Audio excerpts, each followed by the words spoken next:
This is grass. You mean marijuana? Yeah. Lord have mercy. Is that what that is? Look, let me see that.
Hey guys, welcome to the bank holiday live stream. Let me know if everything's okay, if you can hear me and see me, just so I can sort anything out if anything's got problems. But yeah, hello, happy Monday. I am currently having coffee and breakfast, so I'm just going to eat that first, and then we'll get started.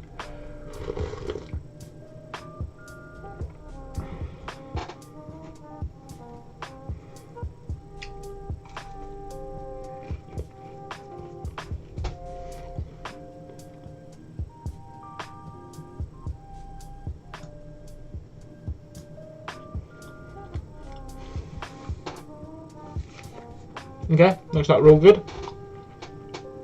Yes, happy Monday. It's summer bank holiday in the UK. Hence why I'm off work. I'd usually be at work at this time, but yeah. So I thought it'd be a good idea to stream this. The upgrades came this week, so I'm gonna get going with it. Yeah, welcome. If you want to ask me any questions throughout the live stream, feel free. Anything you want. There's already 11 people watching, which is pretty cool.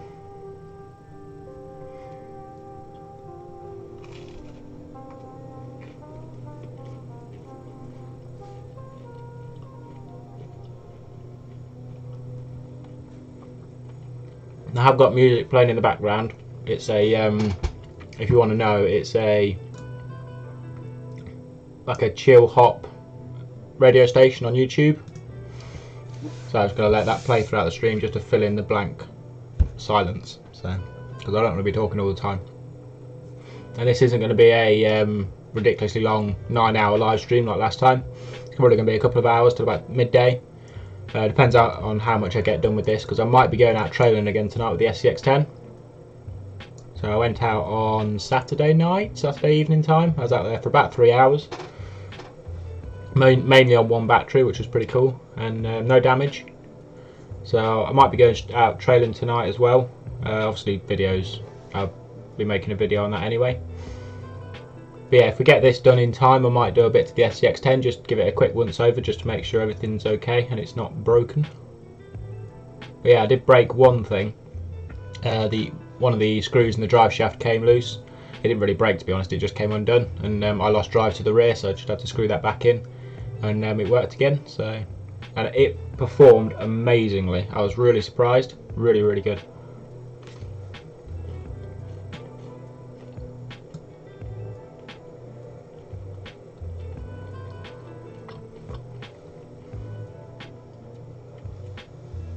A couple of comments there. I've got Alp Acurec, hope I said that correctly. Killed the receiver with my TTO1, which brand is good. Receiver and transmitter. I will ever and always recommend the Absema CR3P and the receivers as well. Receivers are waterproof and about £20 each, which is pretty good. And I have had 0 problems with this radio. 10 model memory, loads of adjustability, and yeah, love it to death. It's awesome. And it's about £50 for this and the receiver as well. So yeah, really good radio in my opinion. Well, to be honest, if I was to get another, I'd just probably get the upgrade version to this, CR4P. But yeah, really good radio there. Taking your lunchbox to the beach today, awesome. I remember doing that a while ago. It's good fun. Have you ever thought about getting a truck like the Savage XS Flux? Nah, not really. I'm not really into that scene. I have a obviously I've got the Nitro Bullet, but that hasn't been out for years. Being Nitro, it's just really difficult to tune, so it's a bit of a hassle really. So I'm not really into that sort of truck style. Hopefully I'll get the Nitro car running again, but it's just having time. So, is your lunchbox fixed? It is. It's all working. I haven't fixed the body yet. I'm planning on rebuilding that anyway. But yeah, the lunchbox is down. I can actually show you. It's down here. Can make an appearance in the stream. There it is. the screen's still missing and the body's all cracked up, but yeah, it is working. The rear diff is a little bit clicky since it's stripped out. Well, not stripped out, but since it broke when I was doing the back flips. But yeah, it's still working. So now that we're a little bit in, I'll just do a quick sort of show you what you get in this box. But yeah, a little history on this Rocksta basher. I bought it from a guy at work, new work at RML.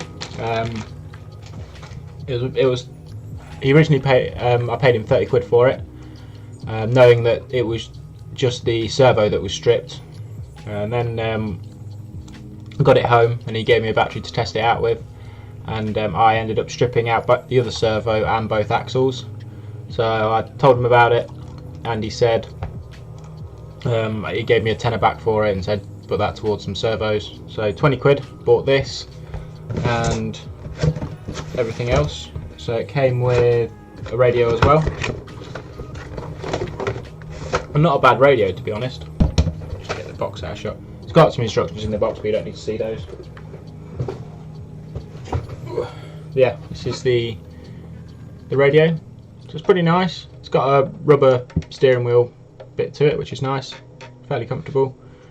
Takes 4 delays, and it's just your standard cheap radio really. But on the adjustments, well, you're going to be able to see that it's got different modes for the steering. So you can have front wheel steering only, rear wheel steering only, and you can have both steering opposite each other, and then the crab style steering, and loads of adjustability and everything in there. You've got steering reverse and throttle reverse, and yeah, it's just a fairly decent radio. So yeah, the plan is just to upgrade the servos and the axles today. So it's 1/24 scale, it's pretty small, but it's got quite a lot of sort of articulation with it. So if I twist it quite a lot, you can see it's got a lot of articulation with it. It should just be good fun, you know. So, but I am planning on replacing the body panels. These don't look particularly good, so I could either put a big sort of body on it, a big body shell like a Land Rover or something, and have it look like a true sort of scaler, or I might just replace these body panels with the plain ones, maybe stick it out a little bit and have it look more like a truck. But yeah, it's not bad, it's alright. But yeah, it didn't take long to strip out the axles, and they're prone ongoing on these anyway, and the servo's pretty weak, only plastic geared, so yeah. So I'll get started in a minute, just going to finish off my coffee and breakfast.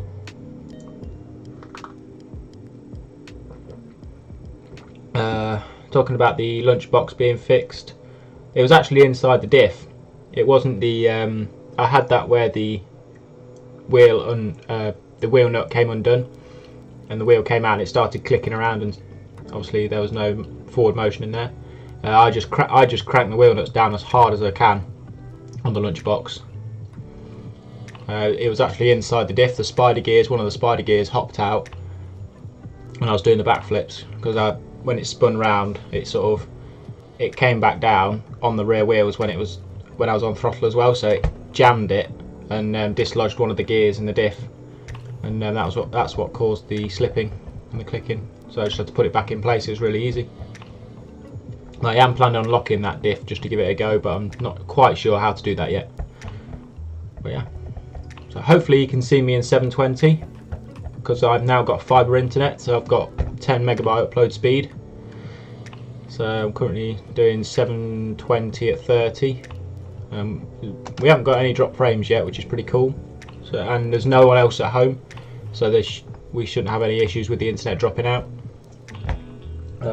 Quickly show the upgrade parts I've got for it, just while we're just letting a few more people come in. I've obviously got these are brass and steel gears for the axles. There's 6 gears in each axle, so it should be pretty easy to change. Hopefully, shouldn't be too much of a hassle. And we've also got some little servos as well. These were all from Hobby King. Never ordered from there before, and pretty decent service. Ordered it on a Sunday, got it on a Tuesday. So happy with that. But yeah, these are. Let's see if I can get this close. Light's not the best today, but these are Turnigy. What are they? TGY 590M analog servos, metal geared. Got about 1.6 kilograms of force behind them, or amount they can move, which is pretty good. But we're not going to be installing those yet. I've got to do the axles first, because they're motor on axles and the servos are actually on the axles as well. I've got to take it all apart, so I'll do the axles first, get the metal gears in there, and then we'll switch and put the servos on. Well, I might have to do a bit of modification with the servos. Yeah, may as well get started.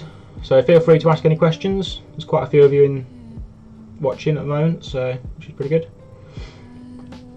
So I got another comment there. Excess flux is brushless, and also last time I went to the beach, mine had melted Dean's plug together.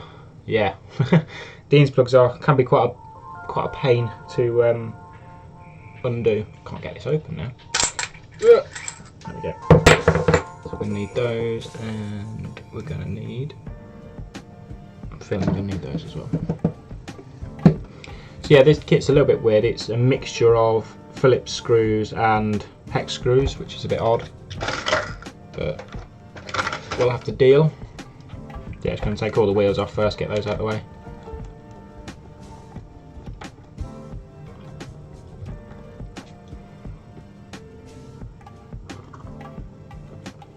Just double check the sound is working and everything. Hopefully you can hear a little bit of music in the background. Yeah, we're all good. I've got my laptop down there with the stream going, just so I can double check if everything's working. So yeah, how are you guys doing? I was at the British Touring Car yesterday at Rockingham. It was really, really good. It was damn hot, I have to say. Unfortunately, if you've been to Rockingham before, I don't know whether any of you live in the UK or near sort of Corby area, near Rockingham.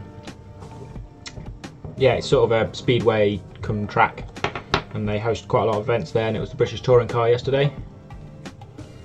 Rounds 23, 24 and 25. Being as I now work for a company who makes a lot of British Touring Car parts, obviously it's heightened my interest a little bit. But yeah, it's good. Really hot.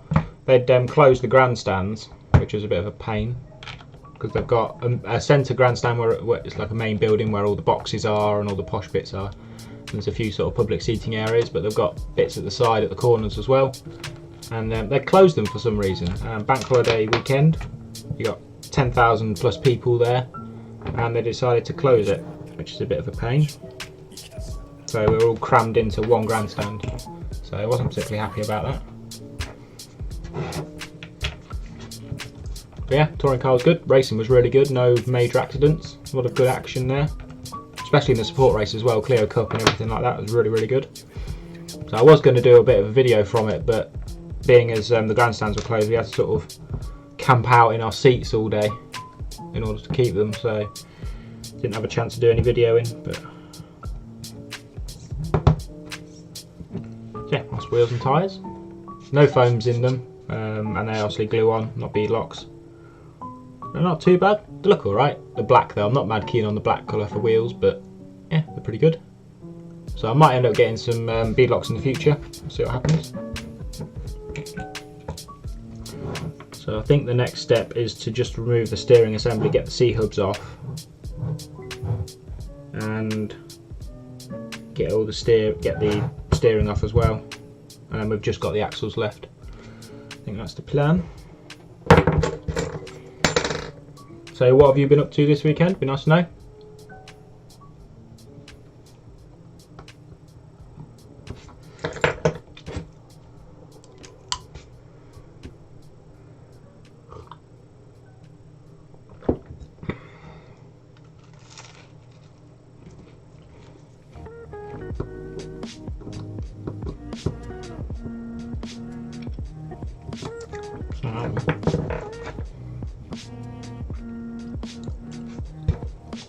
But yeah, there was thousands of people there yesterday at the touring car. It was pretty busy, I have to say. Busiest I've ever seen it. Did this come as a kit originally? Hobby King changes their mind pretty regularly. but you can buy it as a kit, and I think it's about £15 as a kit, but you obviously, I don't think you get the radio and the ESC and all that sort of stuff with it.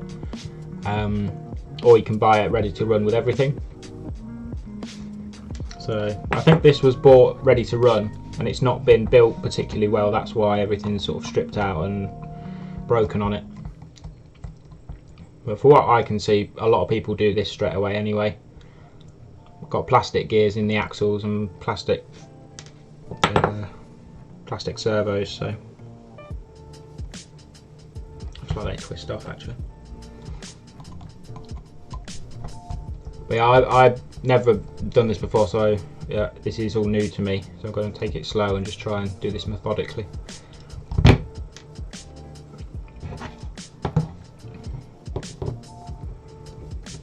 But from what people have done to these actually are pretty capable beasts. The only thing I don't like about them is the shocks.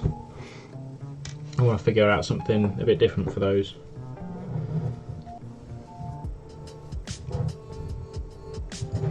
Because they're not oil filled or anything. They're just a long screw going through a tube with a spring on it. That's the shock setup. So not the best, but I'll try and modify it in some way.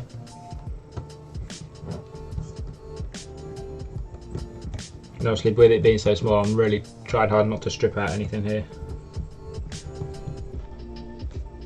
Right, let's try and get these off.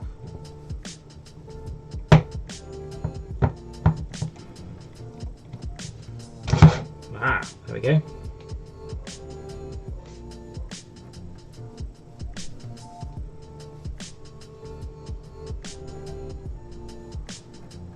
Yes, that's one C-hub steering knuckle assembly. Sorry the lighting's so bad. This is the best we got. So that's one end out. What I should have really bought with me is some kitchen roll or something. So I don't have anything. But oh well. Might have to quickly nip out and get some.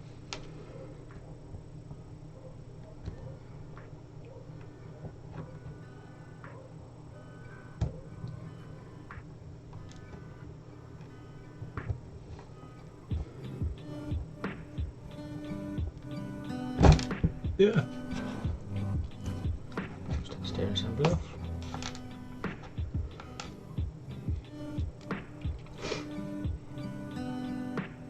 Yeah, if you've got any questions, ask away. I don't really mind.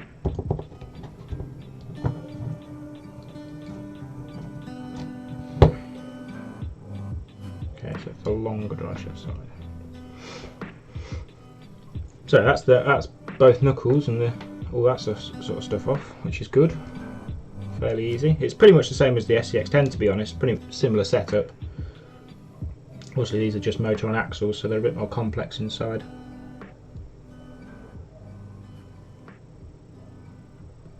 But yeah, when I went trailing on Saturday evening, I went about 4:30.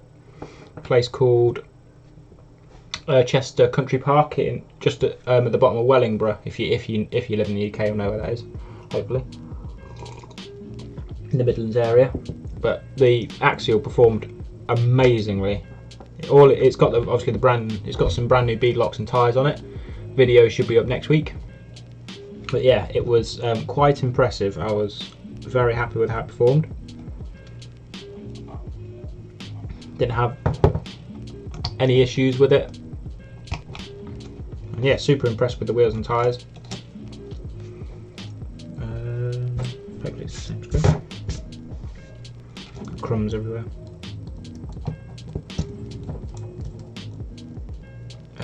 Let's keep that on there actually.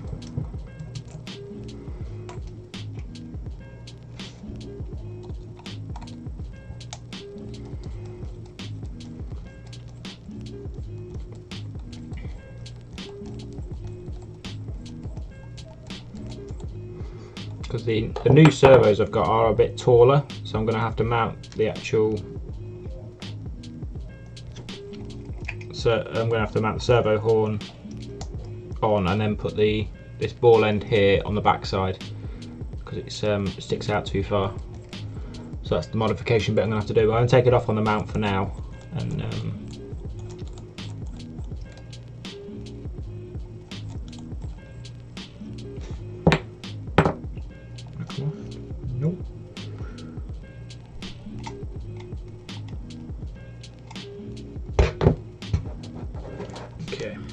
where these screws go. Right back there.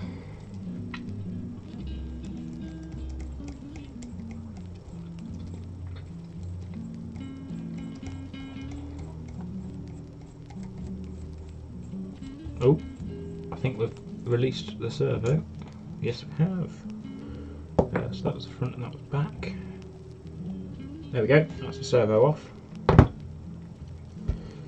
So when you are building RC, it's best just to put the, if you don't know the order of things, just put the screws back in the holes that they came from, and then when you go to put it together, you've already got the screws there. That's what I'm doing now.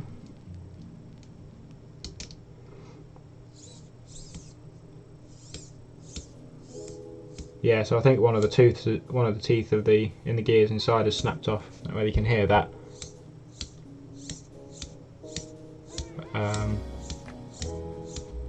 Yeah, it's clicking a little bit, so I think there's a gear missing, well, a tooth missing.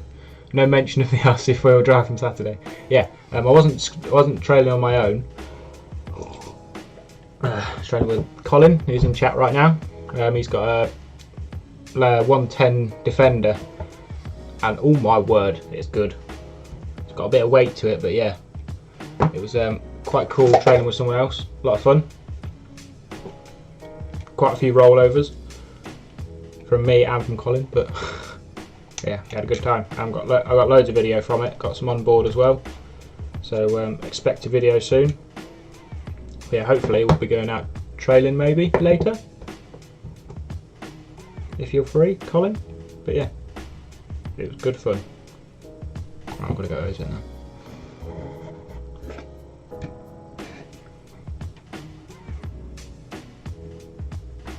Batteries for this. Thanks for reminding me. I've got batteries on order. It does take LiPo batteries, but from what I understand, the ESC doesn't have a decent cutoff for it. The cutoff's too low, so it starts damaging LiPos. But I have got some on order, but they're coming from the Netherlands, a bit further away, so I'm waiting for those to come in. So you won't be seeing this running today, because I don't have any batteries for it. But as soon as I get those, I will be doing a quick test just to make sure. But it does work. I have actually used it. It's just it stripped out everything when I used it.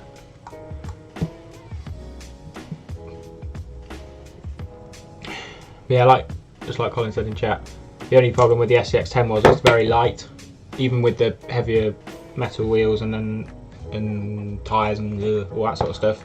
Just needs a bit more weight in that area and it'll be awesome. Cool, looks like I'm trailing later.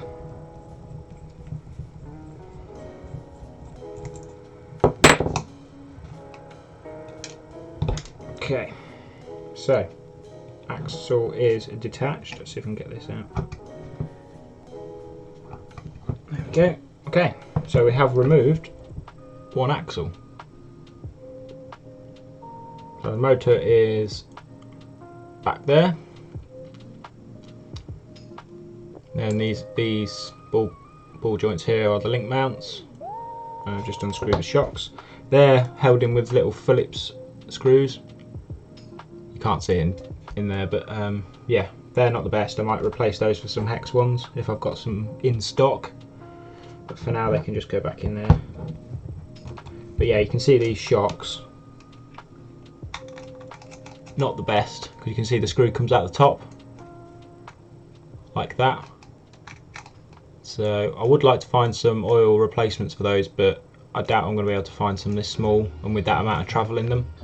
So I think maybe just a little spacer in the top to try and keep that screw straight, because if I move that out there, you can see there's got a lot of movement in there, and that causes it to bind up quite a lot. As you can see, you can move these they're all sort of loose. So a bit of a spacer in there, and that should make that move a bit easier. Yeah, they're not too bad.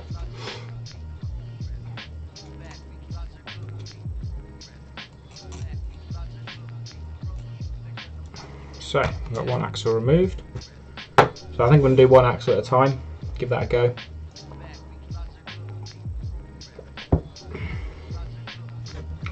over there, 2 for there, 2 for there. Okay, so how do we get this apart? Looks like it's 1, 2, 3 hexes to pull this apart. Oh, it might be 4.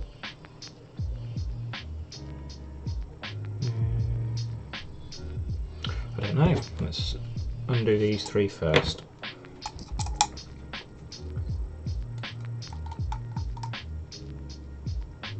Oh no, it looks like there's 1, 2, 2 on one side and 3 on the other to pull this apart. Hopefully they're all the same length, so I don't have to worry about putting them in any order.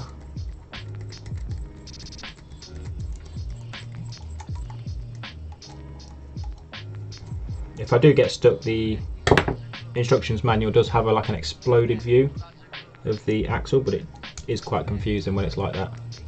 But if I do get stuck, I can always revert back to that.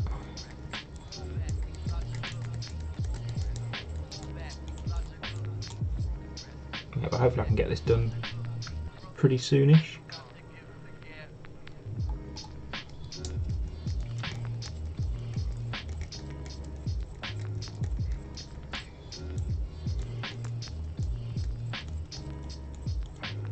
Right, I can pull apart now. Oh, it might. Yes. Aha! I can see some broken teeth already. Awesome. Oh yeah. Oh my word, it's a mess in there.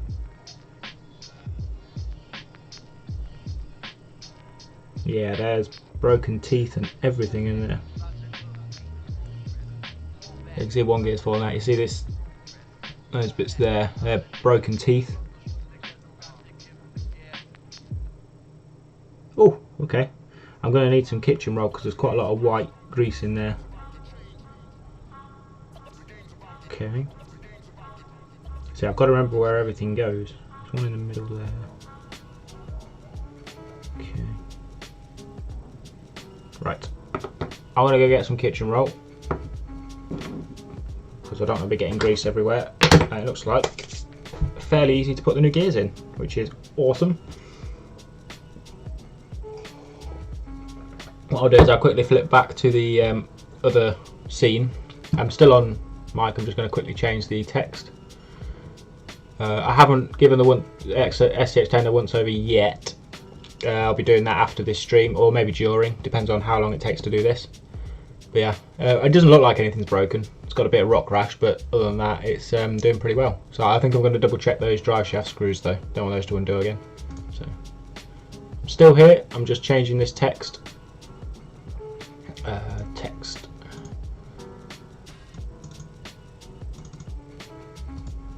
There we go.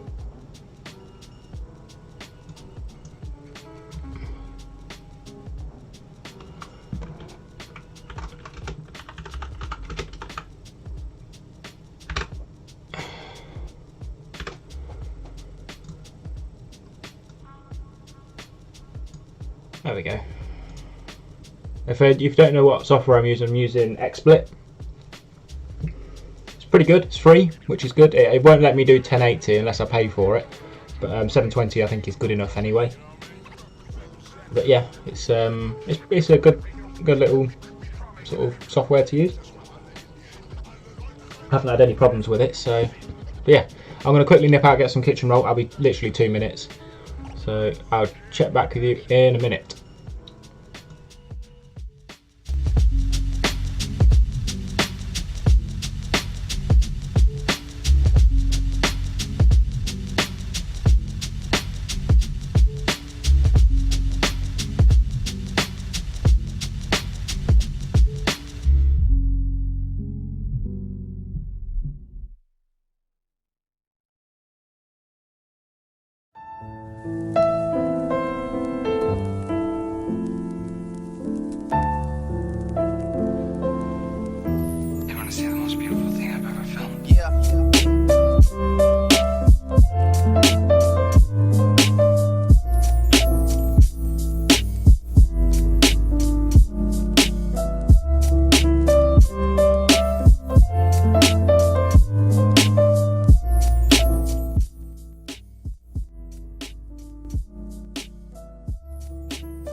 I'm back. I got the whole roll just in case. But yeah, I'm going to try and get that gear out there. This is one side, the gear's stuck down there. So I'm going to try and get that out and clean up some of these broken gears. But yeah, the guy that sold these to me, a guy called Matt at my new work, he bought 3 of them from the previous owners, and I assume this is the one that he ran and actually used, and found out that stuff was stripping out on it already and it was really notchy and just not built very well. So I reckon he just gave up and thought I'll just get rid of all of them and get something different. And then sold them to Matt at work, and then he sold one of them to me because he had 3, he only needed 2, so he sold me the broken one, and I thought I'd fix it on stream.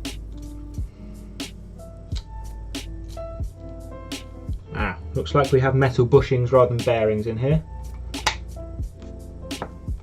but I didn't expect anything else. I have seen that you can get proper bearings for these anyway, but I didn't think I'd do it today. Oh, I've got another couple of gears in there. Oh, there's a thing there as well.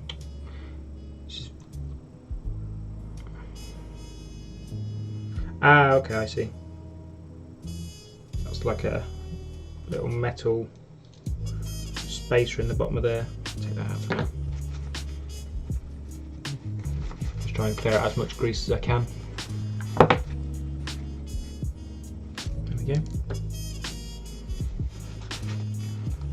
Yeah, it's using that horrible white grease.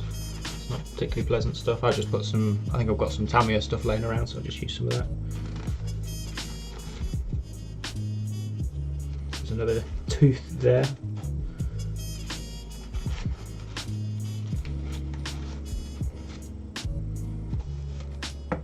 I have looked through the footage and it came out quite well. The interior shots aren't too good. The GoPro wasn't high enough from the trail, but yeah, still pretty good. I think I've got about 17 gigs worth of footage, so it's might be 2 videos from it. And if we do end up going out tonight, probably get some more anyway. But I'm going to try the GoPro on the actual transmitter instead. Give that a go. See if I can, because I can't do 2 things at once, but trying to film and drive at the same time is quite difficult. That's most of the grease cleared out of there. I need to get my bin. But yeah, if you guys have got any questions, feel free to ask. It can be about anything, doesn't have to be about RC, it can be about anything you want. Just so I've got something to talk about, otherwise I'm just going to keep waffling on.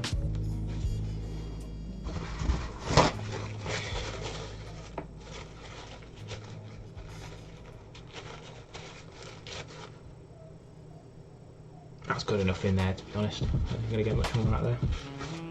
But yeah, I understand this is a bit of a difficult, well, a weird time to be filming or streaming, just because it's a Monday, and obviously other countries aren't going to be having a bank holiday like us, so I understand. We've only got 6 people watching, but to be honest, I don't really mind. This will be available on YouTube anyway to watch.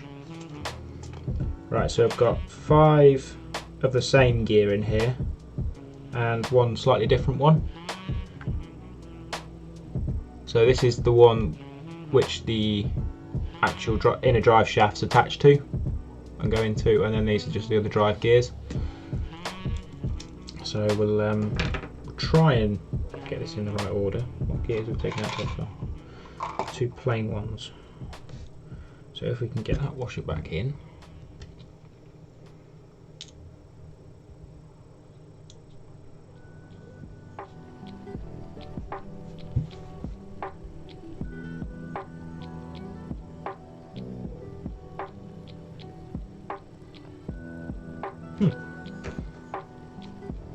That just sat at the bottom there, isn't it?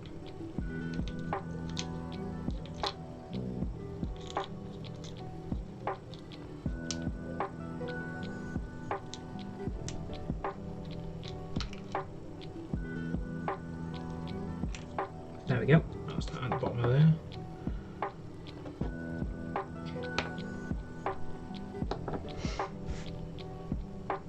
So again, this is all new to me, so I have no idea where things go. Just pull those off. Aha, need to keep that spacer. So make gear spacer. So that gear looks pretty good, and the others, yeah, the others look okay. I don't know where these strip gears are coming from, but I'm sure we'll find out. Aha! Ah, that's where they came off of. You don't see if see if it will focus on this. Just test out the webcam. What's it focusing on?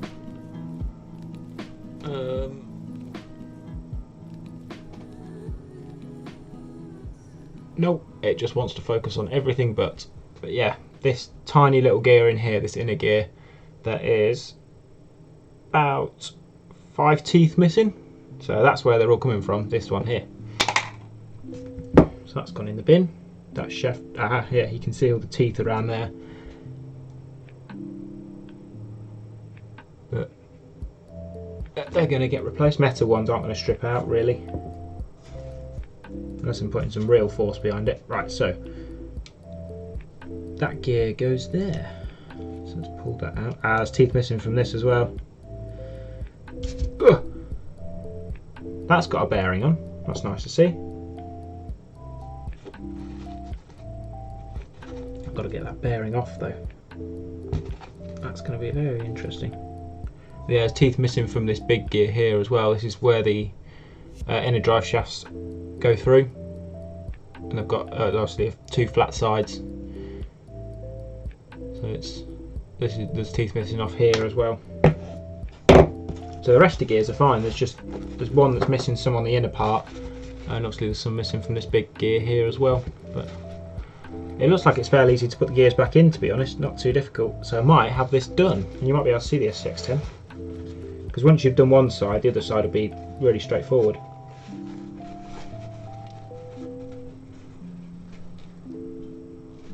Let's try and get a flathead in there, see if we can get it out with one of those. Got a flathead? Yes. Yeah, that's coming off.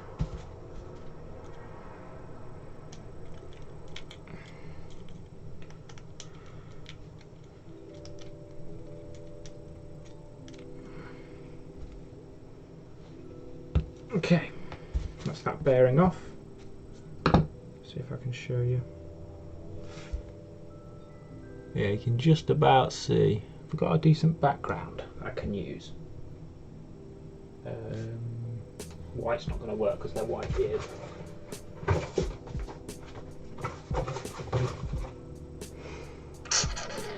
Think. Use the back of this. Oh, sorry.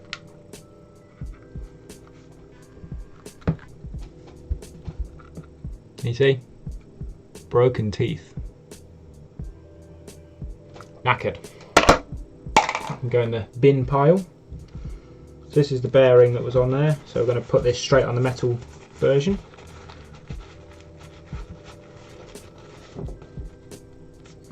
Which is that one.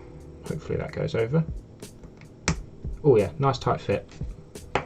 They're good. Let's try and wipe some of those broken teeth away.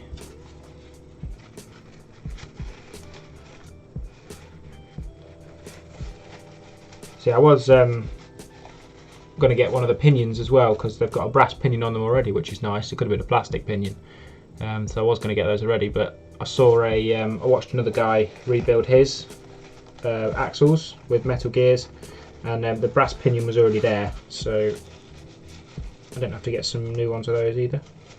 Because with how cheap this kit is, I was expecting a plastic pinion, plastic gears and everything, but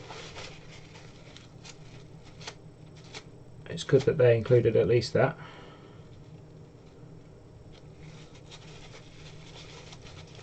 Just wipe all this grease out, don't need it all in there.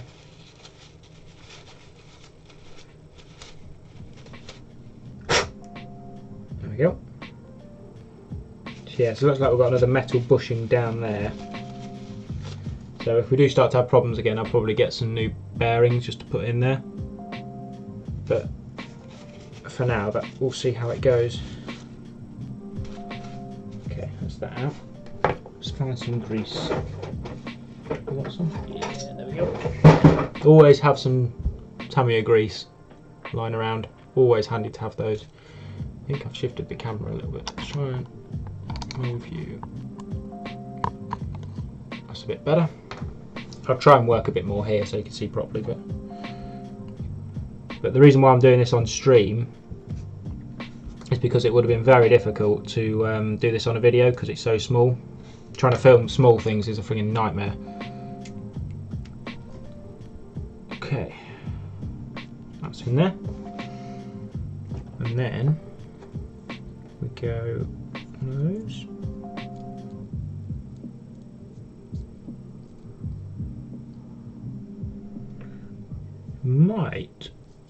Could do with a shim there.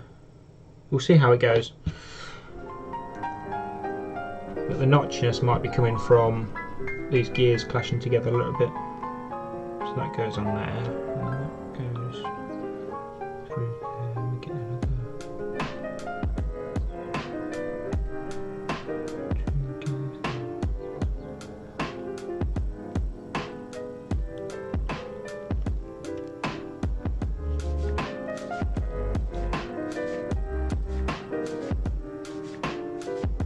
I think we'll have to take the drive shafts out just to align everything, to be honest. Because there's...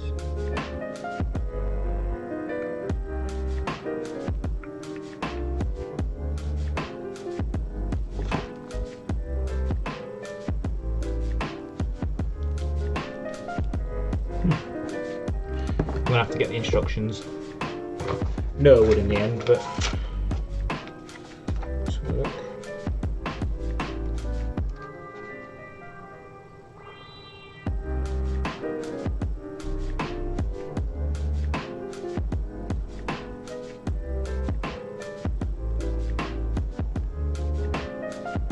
See what I'm having to deal with?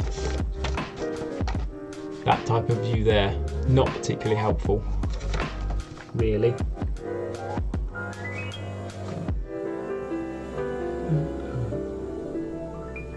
There's 3 gears on there. Ah, okay, I might have got that the wrong way around, possibly.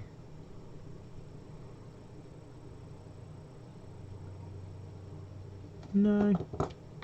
2 gears on that one. Oh no, okay, that makes sense.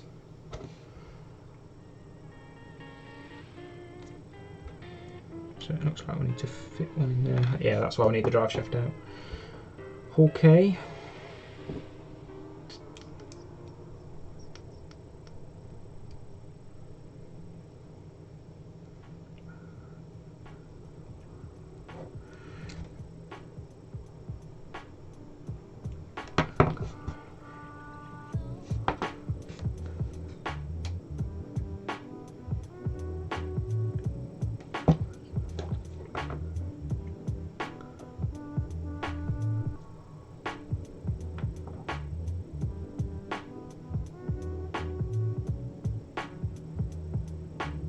Yeah, okay. I think that's how it goes, but we'll see what happens.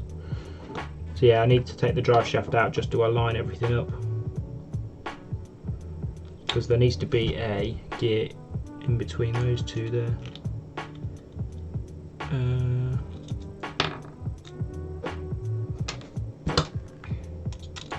Yeah, can you imagine trying to do this on video? It won't be the most pleasant experience. And then that one, yeah, and that attaches to there, that goes through. Okay, yeah, we can give that a try. I need to put some grease on there though. Hee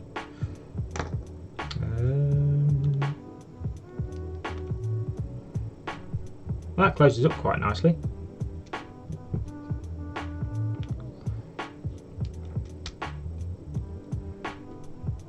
Yeah, okay. So I'm going to take those gears out again. Put that back in there. Okay, let's try again. So yeah, again, I'm going to say if you've got any questions you want to ask me, feel free. I don't mind. It can be about anything. It can be about a touring car I saw yesterday. It can be about whatever's happening on with YouTube at the moment with the adpocalypse. Yeah, just feel free to ask whatever you want. Don't mind.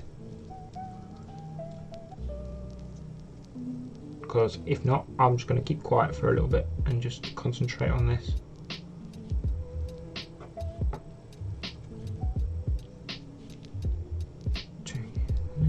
Just going to put a dab of grease on each gear and it will just work its way around anyway when it spins up. So I've got those on there. Please don't fall off.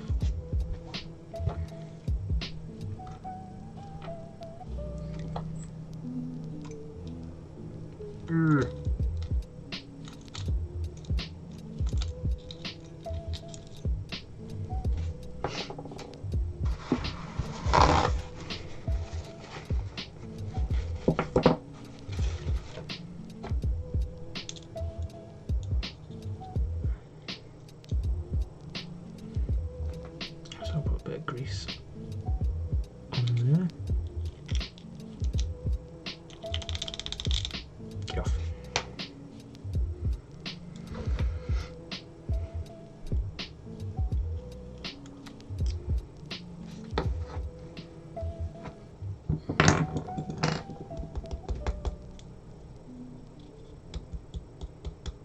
Okay, let me get one gear at the bottom.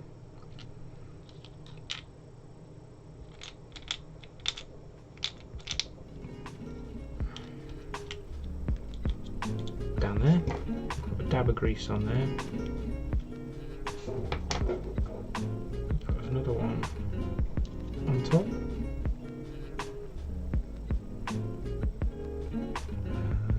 It's maybe better to build it like that, I think.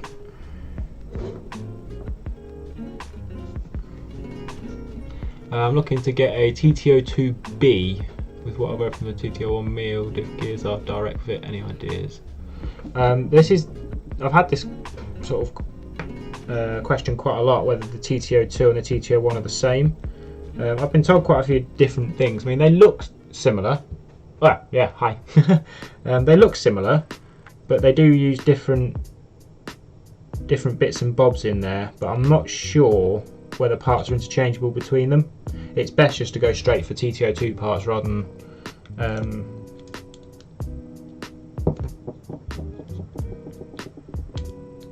try and sort of get TTO1 get TTO2 parts rather than get TTO1 and hope they fit. But I've never had a TTO2 before, so I'm sort of unaware of what parts are interchangeable. I do get that question quite a lot, and it's not particularly clear. But yeah, just go for TTO2 parts because they are being built. The TTO1 isn't really anymore. I think there's still a few kits available on Model Sport, but for the most part they're not really built anymore. Kind of an old RC.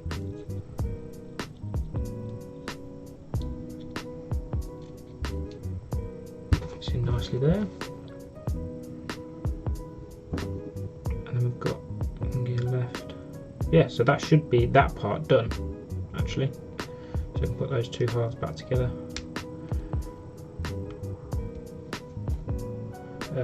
Where's the hex driver?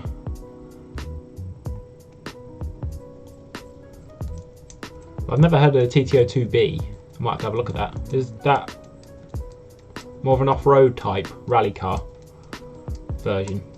Because obviously the TTO2D is for drifting, but I haven't heard of the B.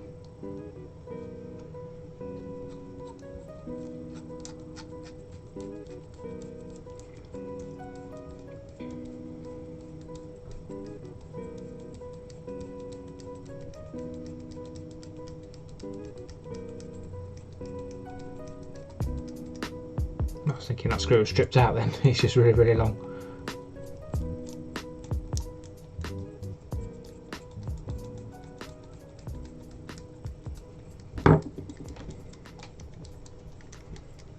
I imagine there's some TTO1, TTO2 forums out there, and they'll definitely have that information for you, but I have no idea.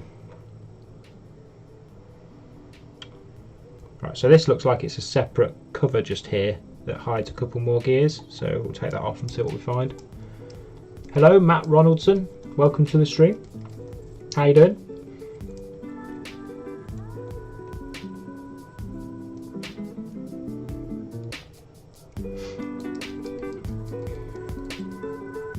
Graphics are broke.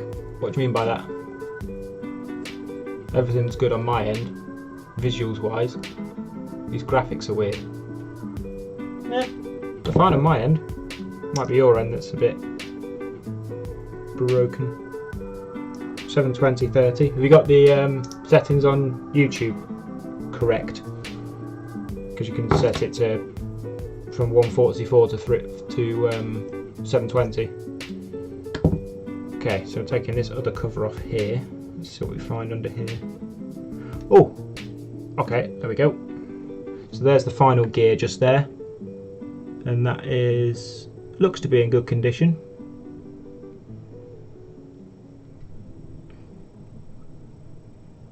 Okay, so that came out of there fairly easy.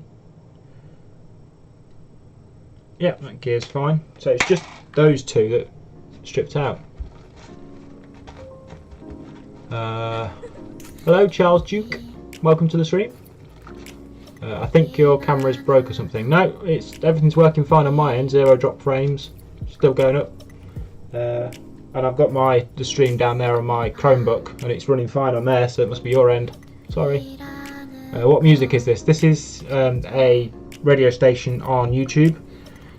It's called. If you just literally type in chill hop, and they usually have two sort of stations running, two live sort of music playing stations, and they just play music 24 hours a day, 7 days a week.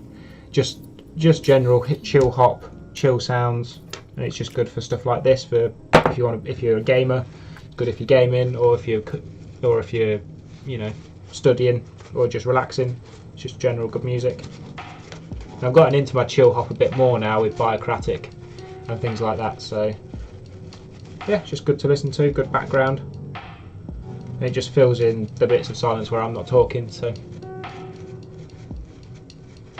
can you switch the music to Mariah Kelly? Don't know who that is. Does you mean Carey there or Kelly? But yeah, I'm just going to stick to this music for now. What I might do is play you my track of the moment near the end of the stream. But for now I'm just going to stick to this music. But right, so I've got to get this gear in now. So that was fairly easy, I have to say, with very little instruction. It was actually quite easy to do. So the other axle shouldn't take too long. I'm just going to put a dab of grease just in there somewhere. Put one on the pinion.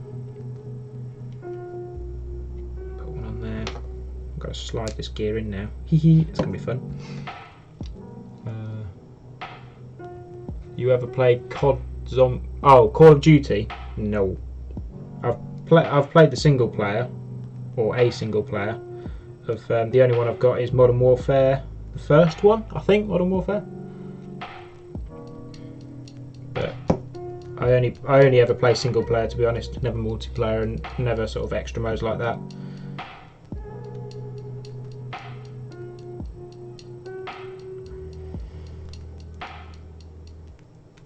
But to be honest, at the moment, I don't really have time to game anyway. It's I'm quite busy at the moment, so.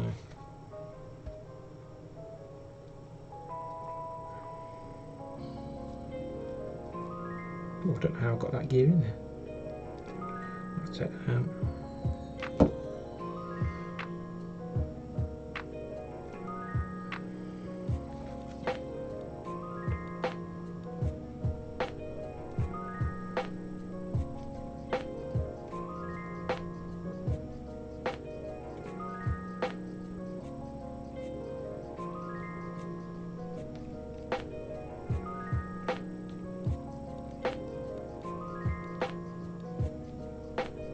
I'm going to take the gearbox apart again.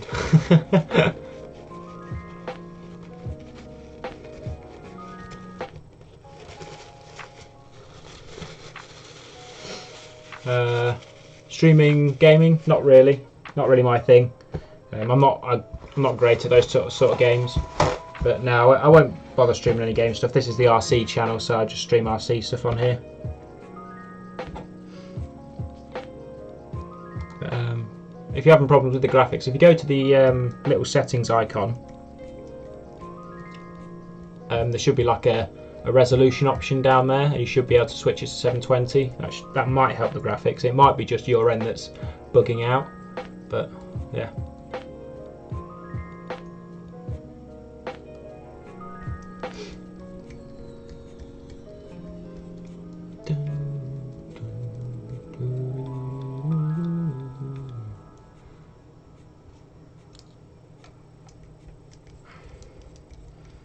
Yeah, so in order to get this gear in, I've just got to move the pinion back a bit. Hence why I'm going to undoing the other side.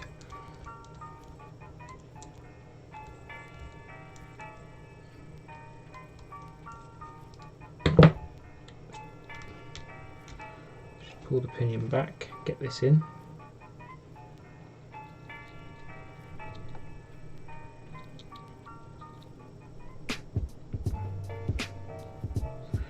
You noodle. I'm doing this in the wrong order. You stay there. Okay, so I've got to get the gear in first and then push this shaft through. Like that. That's how you do it. Just getting grease everywhere.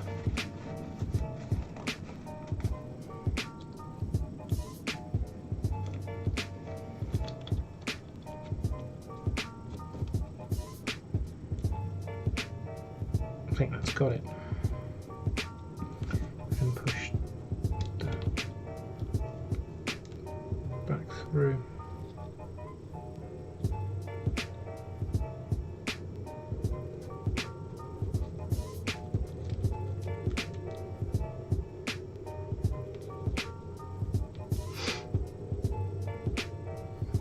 Kit version. I don't think the kit version comes with electronics. I think you have to get those yourself.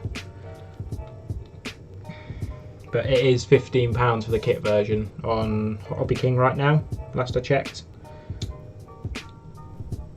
So that's probably why it's so cheap, because it doesn't come with electronics. My back is killing me.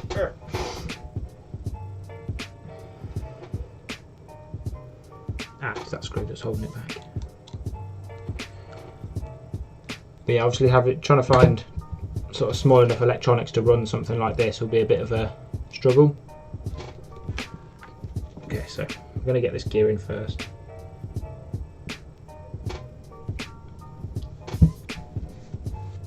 And then push this cover back over. It's going to be easier.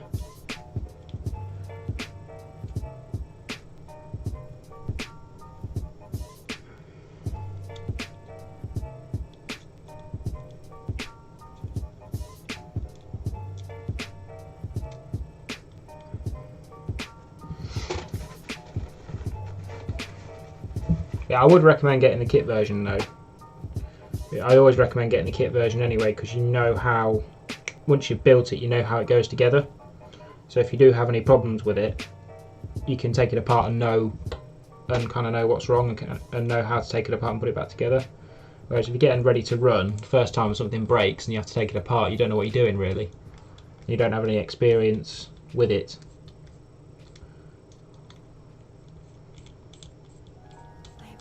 So it's like this. I don't know which order to build this axle in. So it's been it's quite a struggle. But if you've already built it, if you've built it first and then you're taking it apart again, it's a lot easier to know the order to take things apart. Okay, so I need to get that back.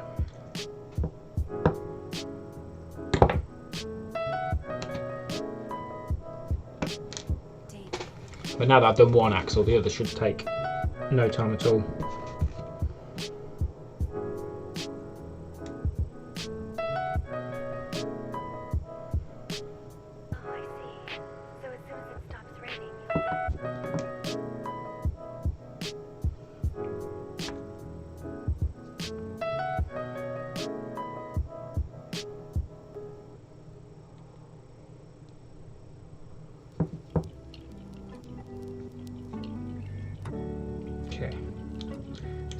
back in.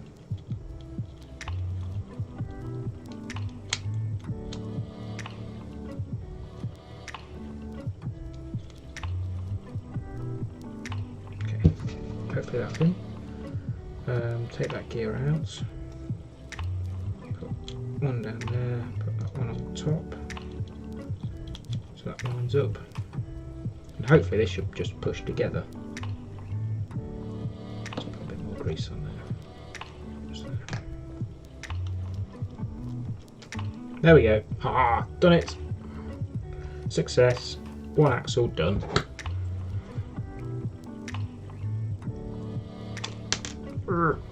Get the other two in first. Some said in the vid people do buy RTRs and throw them away when they break. I've only built Pro Line Pro 2. Get a YouTube channel.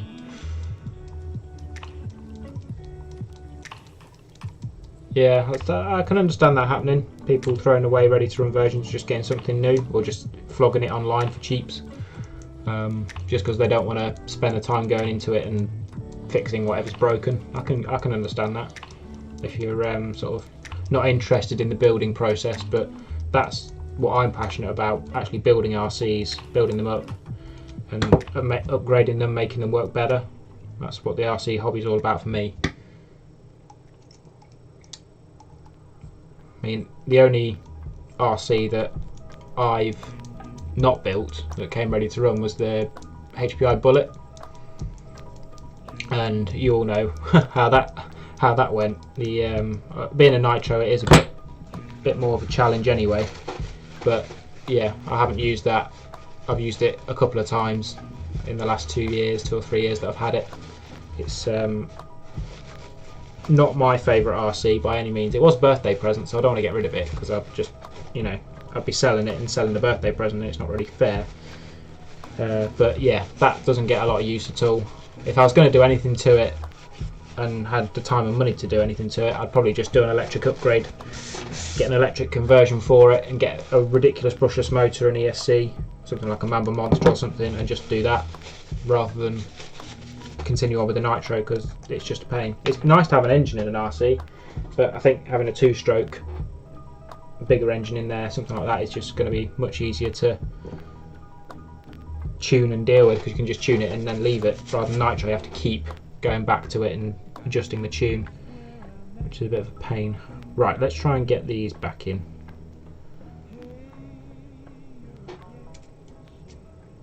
There we go.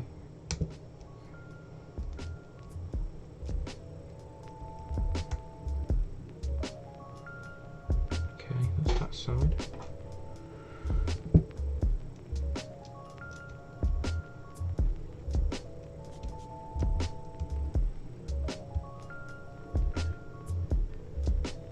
Looks like you can actually set a caster angle on here. Maybe. No, they just lock into place. Just twist these onto the actual end of the axles and they lock into place. Yeah, I think that's it. I think that's one axle done, which is nice. Yeah, let's get them screwed back in. And they're all these sort of axle parts here are using one Allen's on hex driver size, which is 1.5mm. Again, very nice. You don't have to keep changing bits out. So I'm not going to know if this has actually worked until I get the batteries through and test it, which is a bit of a pain, but it wasn't particularly difficult to strip these down and do a bit of adjustment to them. So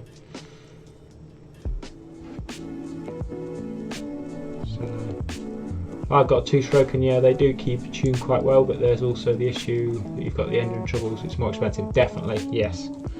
If you got something like a Losi 5T or something like that, and something goes and breaks, you're looking at thousands of pounds, not hundreds of pounds, or you know, hundreds of pounds rather than tens of pounds with a nitro. So yeah, I can understand that. I would like something like that, but I haven't got the space to run it around where I live. And there's obviously space to store it as well. I my desk is pretty full with RCs at the moment. So yeah. Right, so that's those on. So now we may as well replace the servo while we're at it. Being as we're doing one axle at a time. Take the servo. We need the servo horn as well.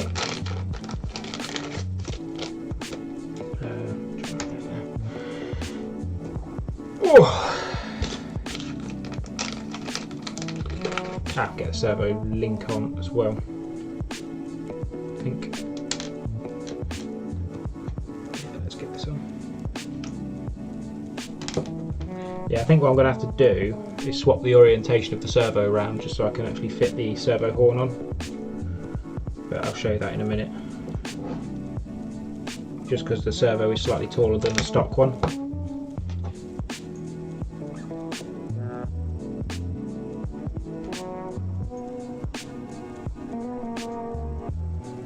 But what I may end up doing is making some custom servo links anyway, just metal ones, because these do bend quite a lot. With 1.6 kilos of sort of moving force, it's going to bend plastic like this pretty easily.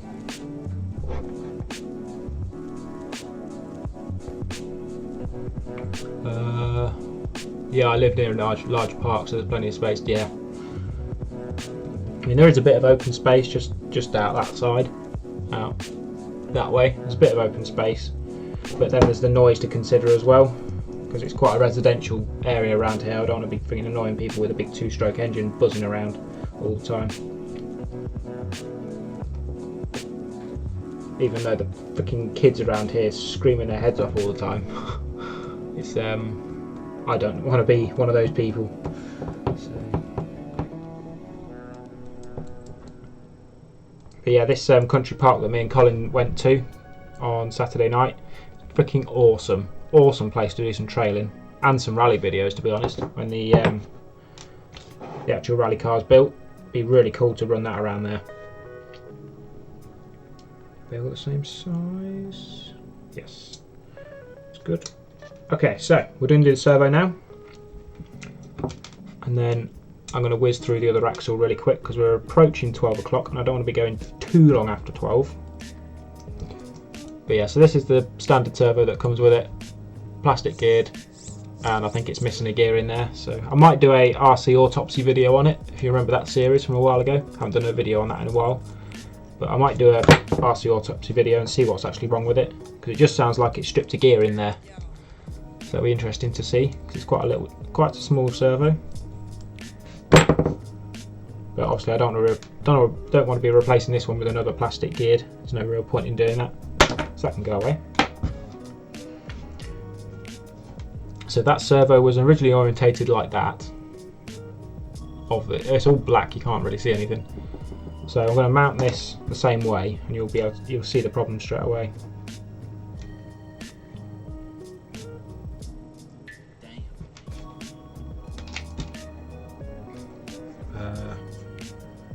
Best way to show this, I have no idea.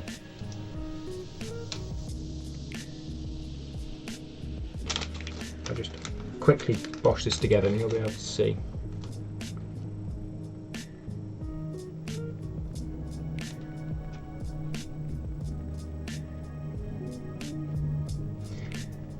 So, let's see if I can turn on the light and we'll get any more. Ooh! Oh, I should have put that on to start off with. I'm sorry. But yeah, so we've got the servo on just there. Trying to get my orientation here. So that's the servo with the servo horn, and we've obviously got the ball joint that comes out this way as well. And this is where the steering link attaches to. So if I put that on there, and that's quite a steep angle to be having that steering link there. So this little link here they've got the ball joints separated by 90 degrees.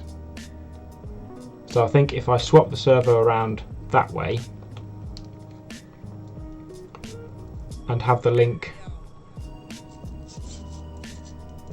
oh, gotta have to take this servo horn off now.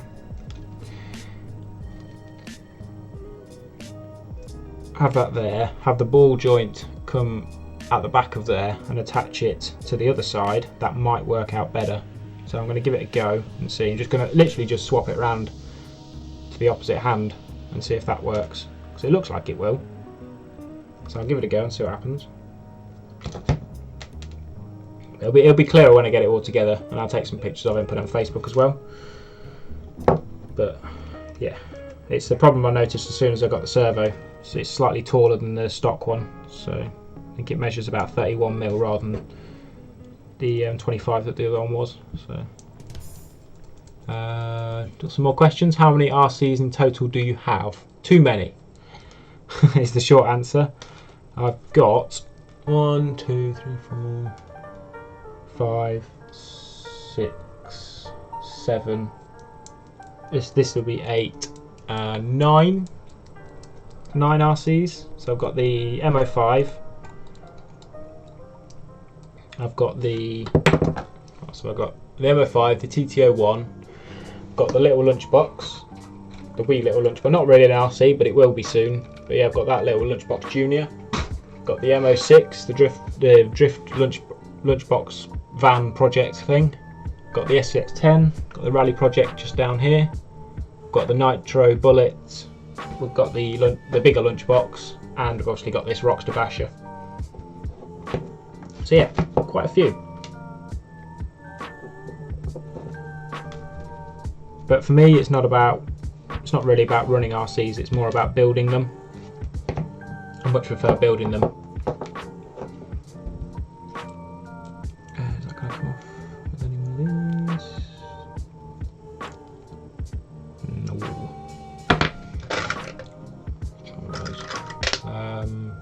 You can never have too many, definitely. That's what I keep telling myself.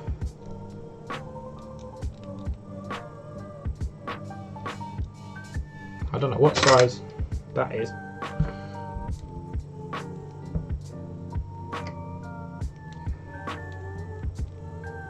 So it doesn't fit anymore, so I have to just twist it off with a pair of pliers.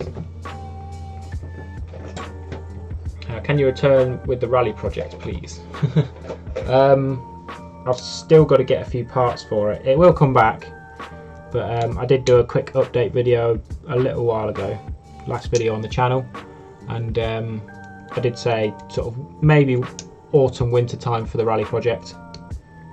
I want to get some distance with the new drift project to start off with, and then I'll start on the rally project.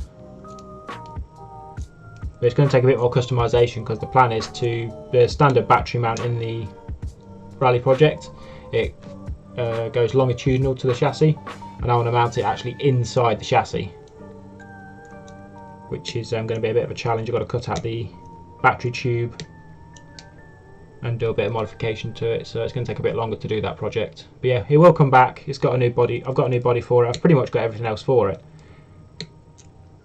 I just want to get some new camber links and steering links and just that type of stuff.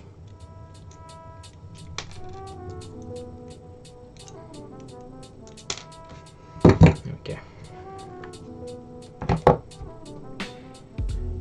Where's that gone? Yeah, very true. You can never have too many RCs. It's not 5 million. It would be good if it was that size, but I don't think it is. Nope. What size is it?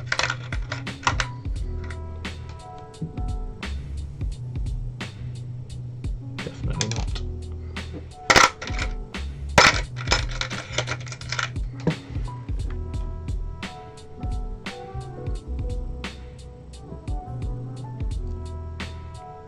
No, I have no idea what size this part is here, so I'll switch it around and we'll see if that works. Let's put that one first.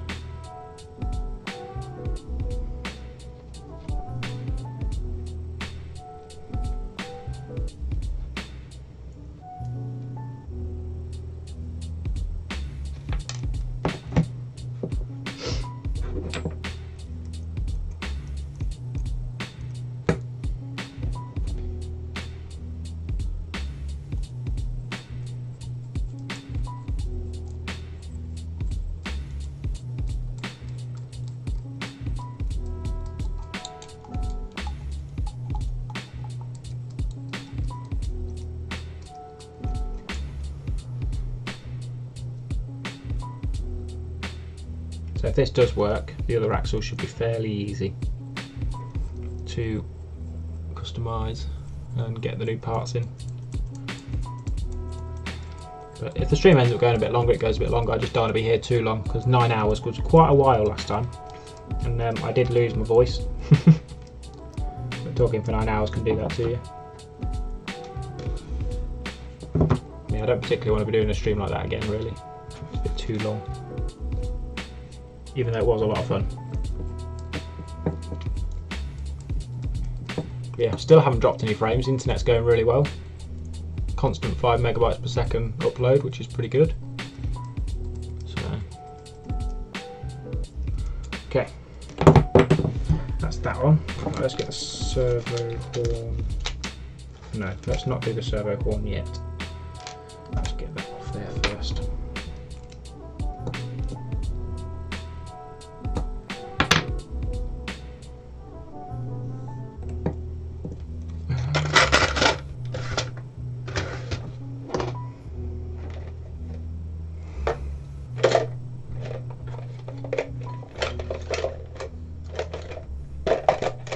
Yeah, if you got any more questions, I'm down to answer any questions you have.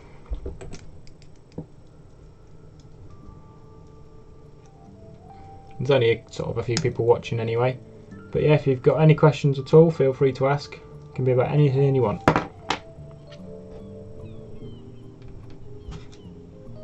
I'm gonna have to guesstimate this one now.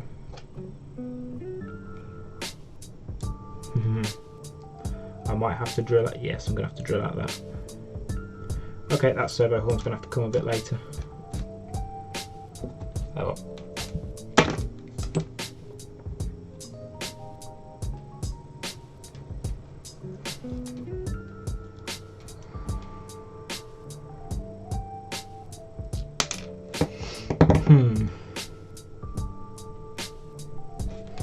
I really do need to find a socket that's that size.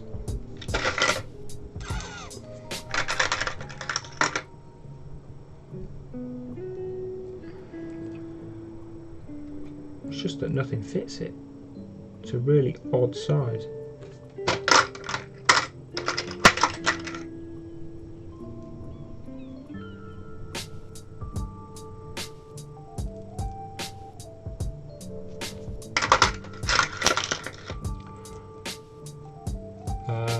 There's a question. Thank you very much. What's the next RC purchase in terms of kits? Ooh, probably not anything for a while. I've got quite a lot on my plate at the moment. Obviously got this. I've got this. They've got the MO6 drift project, which is sitting up there. That's next project to get finished. Then I've got the rally one, the TLO one sitting down there. And then I've got some other little projects coming up after that. Something a bit different.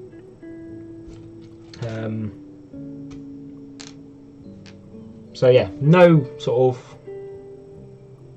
future kits planned at the moment.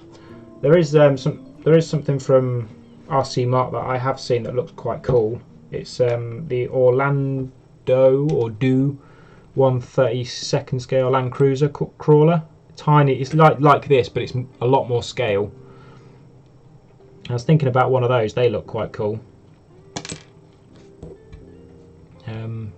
And the plan was to, with that little lunchbox they've got, the Lunchbox Junior, was to make that into a little crawler, because the wheelbase is roughly the same. So I could get one of those tiny little scale crawlers and put the Lunchbox body on. So that would be a future project if I was to sort of get one of those. But nothing. I've pretty much got everything anyway. I've got the drift car, which is the TTO one, so whenever I find a track close by, I can get that going. Got the lunchbox for bashing, got the SCX10 for crawling, and I'm pretty much set to go. With RCs, don't really need anything else. This is annoying.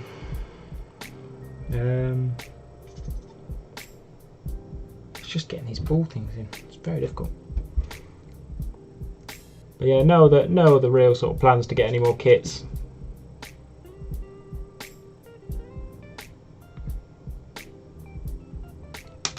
Really.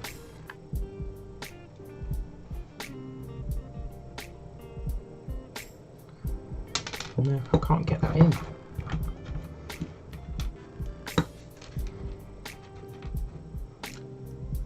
Think.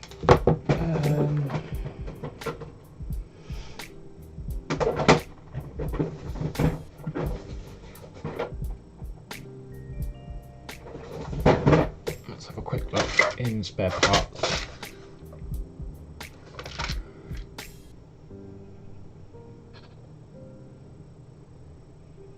No, they're all much bigger.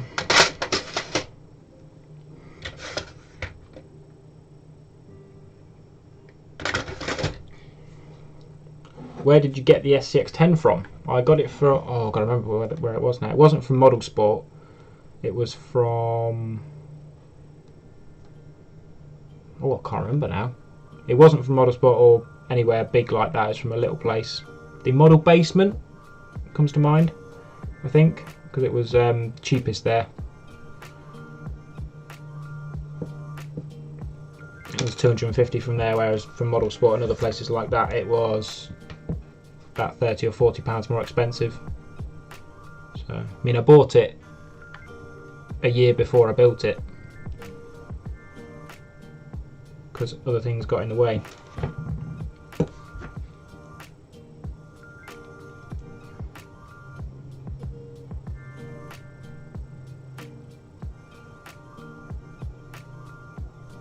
Let's just try and force it on. This is annoying me now. Thoughts on the Traxxas TRX4? Looks cool.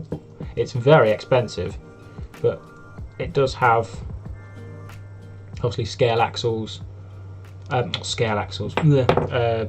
portal axles, which is nice. You've got the extra ground clearance with that, and it eliminates torque twist from what I've heard. What else? Portal axles, two-speed transmission, lockable diffs.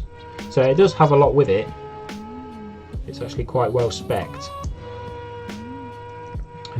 but they've only been out so long, so they've only been out for a couple of months now. So it's going to be difficult to find out if there's any problems with them at the moment, sort of longevity-wise. So I just have to wait and see if there's any sort of common problems with them. But yeah, they look cool. It's typical sort of Traxxas layout, really, all plastic and. But the body does come well spec'd with like a cage and scale items on it and stuff, which is nice to see. It is just really expensive in my eyes, but people seem to like them. But again, you can't get it in kit form, so I'm not interested. I'd rather have something in kit form, get the SCX10 too, and build it rather than just get it ready to run. Because even though Traxxas are a big company, they're going to be made quickly and cheaply. So whether the thread lock's going to be used, whether screws are going to be stripped out, and just the general quality of how they're built, I'd have to question. So if I was to buy one, I'd end up taking it apart and putting it back together again, and paying, I think they're about 400 odd pounds ready to run, 450 pounds. And I'd end up taking it apart, so I'd rather just get an axial and build it up from the ground up anyway, and build it right. But yeah, they look cool, bodies look nice to have a Defender as a stock body, and the two-speed transmission is nice.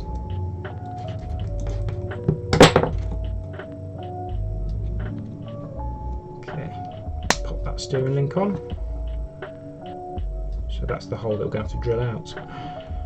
Bit of a better on there. But yeah, it's about time Traxxas joined the sort of the crawler market. Took them a while, being as the Axial was out for many years beforehand, and Traxxas didn't really have anything. But it looks like they're sort of expanding out a little bit. So where do we want this link mount to go?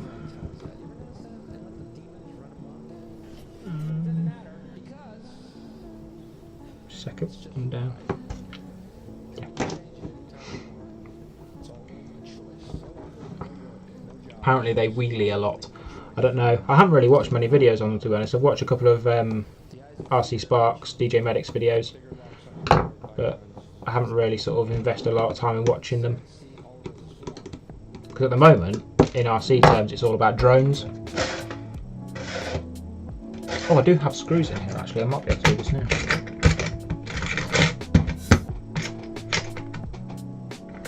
I don't think I've got a drill bit small enough. Oh no, definitely not. Let's see if I can just poke it out, make it a bit bigger. But I haven't actually seen anyone have any issues with them at the moment. So they appear to be pretty durable. But a lot of people are sort of mixing the axial and the Traxxas together, putting the SCX-10 body on the axial on the Traxxas, or vice versa, doing stuff like that, which is interesting.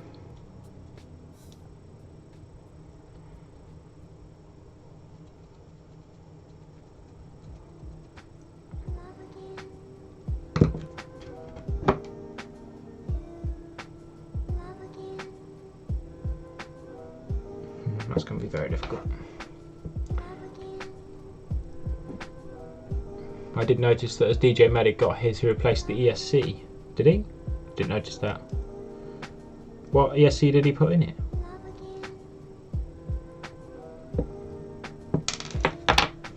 I mean, I haven't sort of been watching his stuff religiously anyway for a while, but I didn't notice anything.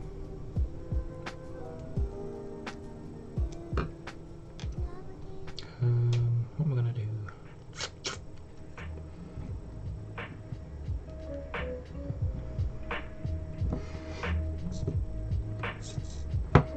I think I'm going to have to leave that for a little bit and just switch to the other axle because it is 11:30 and I've only done one so far.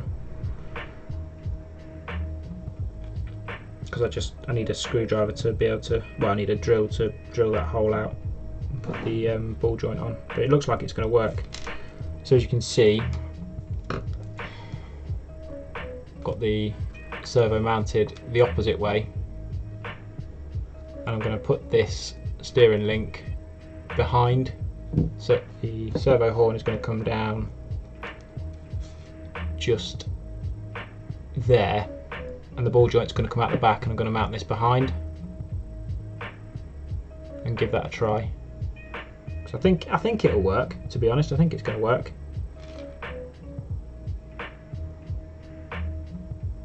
Yeah, that'll work, just like that. Can't really see. Let's go that way.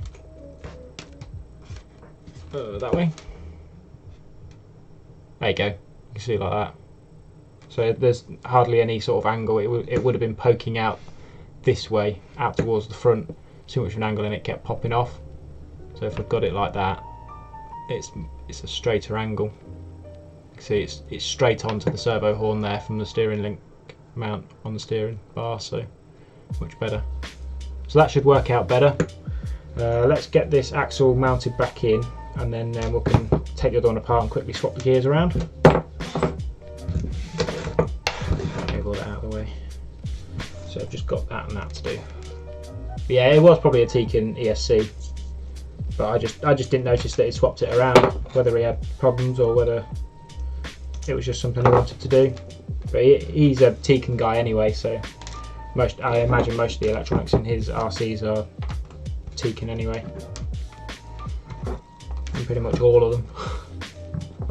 Got a question there from Vivid Gamers, or Gamer. What are you building? This is the Basher Rocksta Basher Rocksta. It's a 1/24th scale rock crawler that I bought from a guy at work, and it had stripped servos and stripped axles. So I've just finished one axle right now, put metal gears in it, and swapped the servo over to a metal geared servo, and just putting it back together now. You're not going to see it running in this video, but that'll be when the batteries arrive. But yeah, the blue servo looks pretty good. The wire is ridiculously long. It can go the full length of the friggin' RC, so I'm going to have to wrap that round us somewhere. But yeah, it looks pretty good with the blue servo one actually. Quite like that look.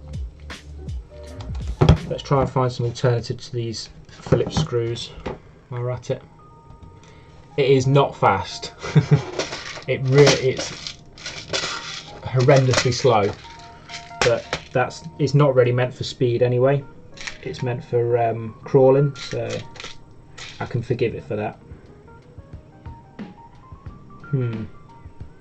I don't have any hex screws that are going to fit it for now. Got any better Phillips?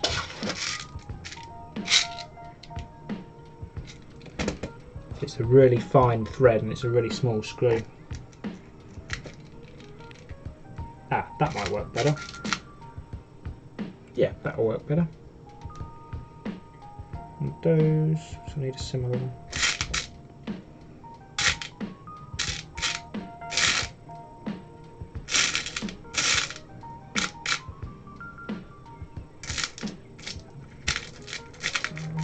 This is where having lots of spares is really handy. Yeah, the Phillips heads on those are much better.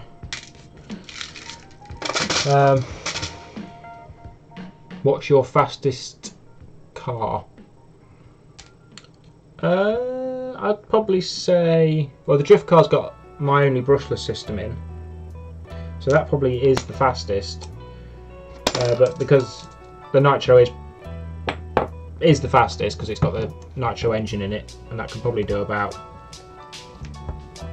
probably 30 or 40 miles an hour, something like that, if the tune was right. So yeah, the nitro is probably my fastest RC because it's got an engine in it, but fastest electric will probably be the drift car because it's got a brushless system in it. If it had some rubber tyres, it would be pretty quick. Hey, it's Grant! Hey Grant, how you doing? It's been fucking years since I spoke to you last. It's going good. How's it going with you? Glad you could join the stream.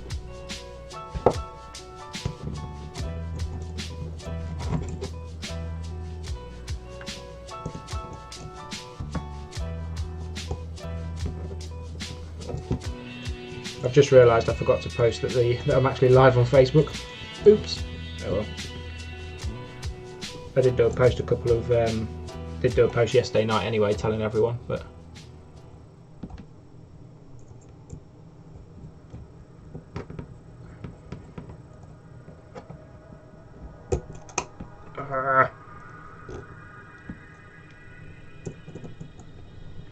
the thing about these shocks is they're a real pain.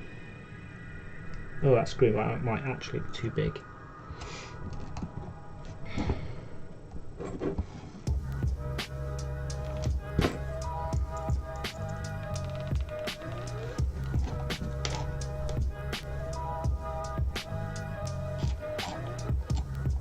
No, it's not too big. Just open. Got grease all over my hand. Just started a new job. Congratulations. Yeah, my new job's pretty decent. I'm much the same as you, man. The last one was good to start me off with this welder fabricator apprenticeship, but it grew sort of old and boring pretty quick. So yeah, now working for a company called RML, and I can't say too much about what they do because a lot of their projects are private, but they're a motorsport company and they build specialist one-off projects, and they've actually ran race teams for the touring car and world touring car, and every single race discipline they've entered they've won in, so rally, GT, sort of Le Mans style, touring cars, world touring cars, British touring car, rallying, all that sort of stuff. They've won in every single race discipline. So projects that they've done that I can tell you about is they built the Duke car. So if you remember the Nissan Duke with the GTR running gear and engine, they built that. They built the Celine S7, the supercar in America. What else have they done? The if you remember the Delta Wing that ran in the Le Mans, the sort of the weird shape Le Mans car, they are the ones who built that. But yeah, they're it's a I can't believe I've got the job that I've got. It's just amazing that I'm sort of involved with a company like that. It's just amazing. So yeah, loving the new job. Much happier now. But it just means that I don't have a half day on Friday anymore like I used to. So sort of filming videos and doing streams is a bit more difficult. But when we got bank holidays, it's a bit easier. There we go. New screws, much better Phillips heads on those.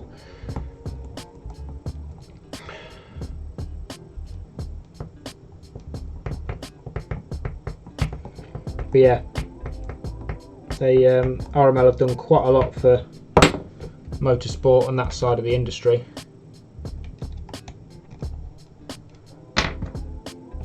And I can't believe I work there. So yeah, they also do all the spraying and bodywork there as well, which is pretty awesome.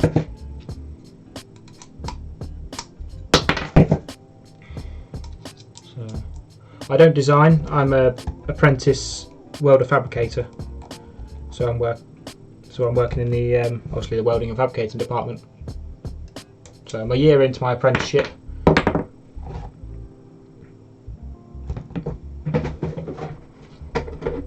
And I do sort of day release at college. We're currently the college is currently closed at the moment, but I'll be going back mid-September time.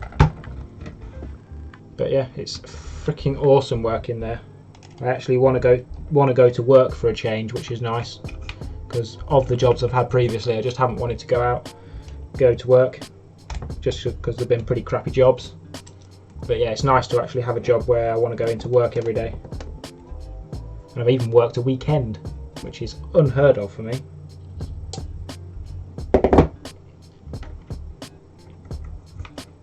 Just a flat head on that.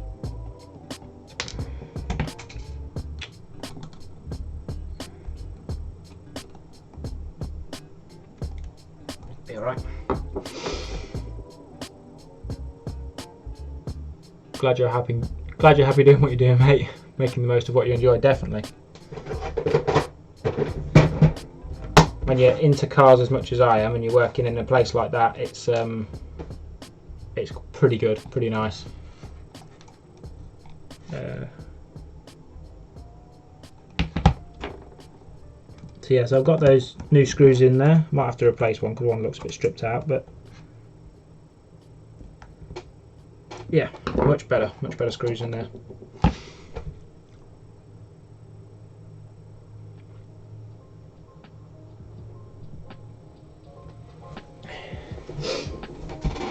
But yeah, I do have it pretty chilled out at the moment.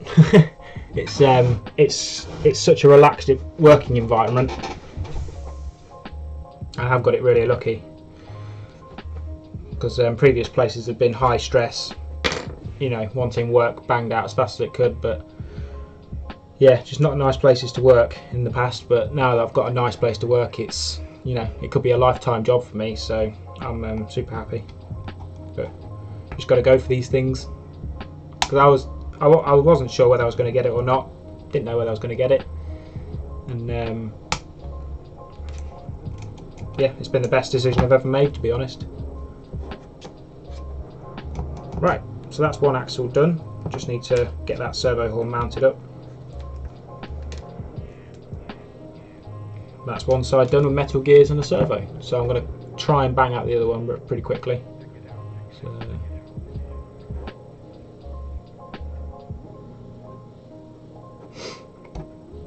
okay. So got that all sorted. Yeah, so I'm just going to quickly smash out the other axle now and get it done.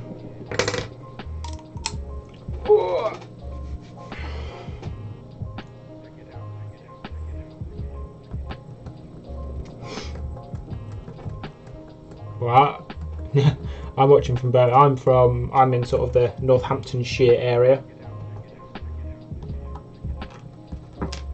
I was originally from the Leicestershire area, but now I've moved to the Northamptonshire area, but still in the Midlands of the UK.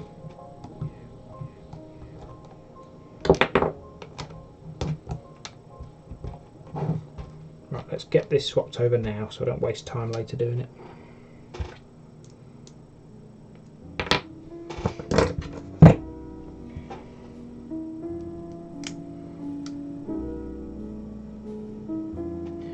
Have you thought about getting stickers made? Definitely. I was considering it, and still considering it. Just maybe for myself, but maybe sending some out as well. Check that side there. But it's just trying to find somewhere that's going to do it and having a nice design, because I'm still not 100% sure on the actual logo for the channel. And if I was to get a sticker done, it would just be of the logo, just the orange RC and the black projects bit. But I do have a Photoshop software, so I might mess around, make a new logo and make it look a bit better, because I think I did that on just a little Chrome app I had a while ago and just stuck with that design. But I might change it, I don't know yet. If I was to get, I would like to get stickers made, obviously, and sort of have them on my RCs and hand them out if I go to like a G6 event or a crawling event or a drifting event or something like that. But for now, not at the moment, but definitely in the future. Would love to have some of my own personalised stickers.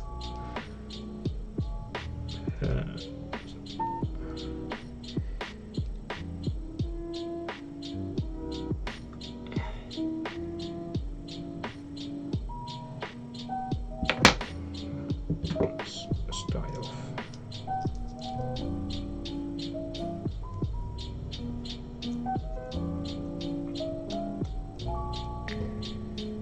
Favourite RC channel, thank you very much. If I just put that in the same side.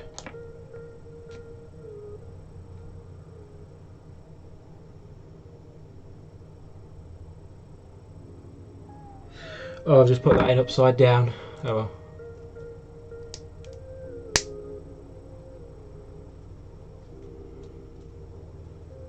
Yeah, for those of you who don't know, Grant is a friend. Grant is a friend from way back in the school days.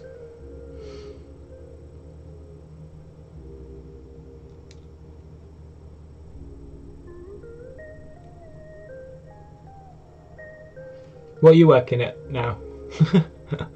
Where are you working, Grant? We're nice to know. I never thought I'd be a frigging fabricator welder a few years ago. Okay, so that's switched around. Back on there. A couple more questions coming in there.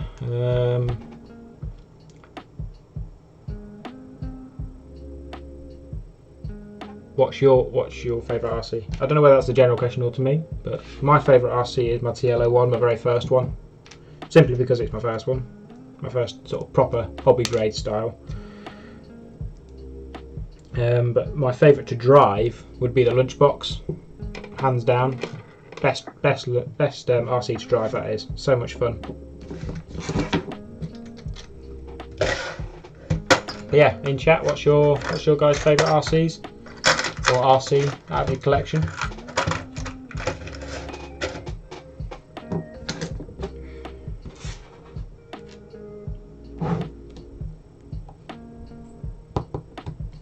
Got a few more questions coming in, so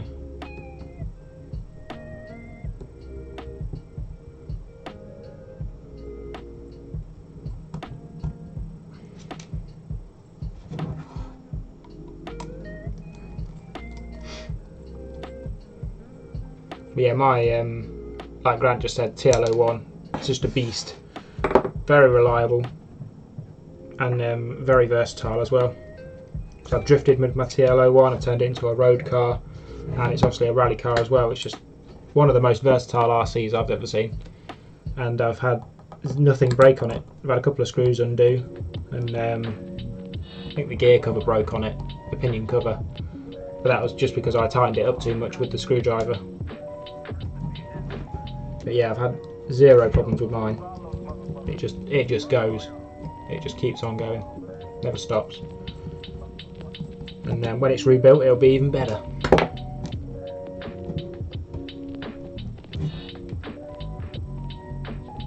Oh, that side's a bit more stuck. There we go. Let's unplug that servo's already unplugged.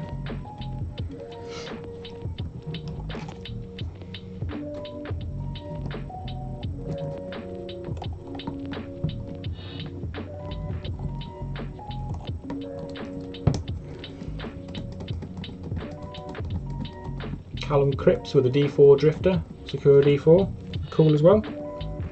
Very well priced. All the Sakura sort of drift stuff is really cheap. They don't do the D3 anymore, which was I was going to get one of those for a drift car, but obviously drifting around here is not particularly viable at the moment with no drift tracks around. So yeah, I was thinking about getting a D3 and a D4. But being as there's no tracks around, there's no point in me getting one at the moment. And I've got the TTO1 as my drift car, so. This is that once in a lifetime.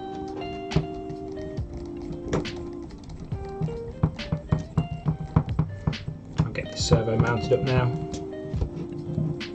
Well, I've got the servo mount off. Yeah, it's all using a 1.5mm hex driver, which is excellent. Don't have to replace, or don't have to keep swapping hex driver bits.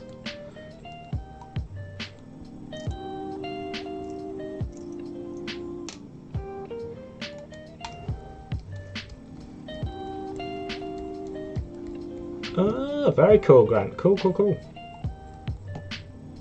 Servicing, welding, body repair. Just done a Lambretta race car mini. Awesome. Sounds like you're having a lot of fun.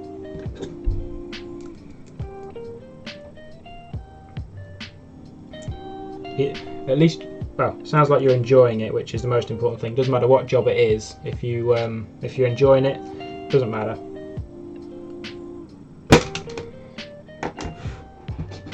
Because the worst thing is actually going to a job every day and just being bored. That is just the worst, being bored and just not wanting to go in.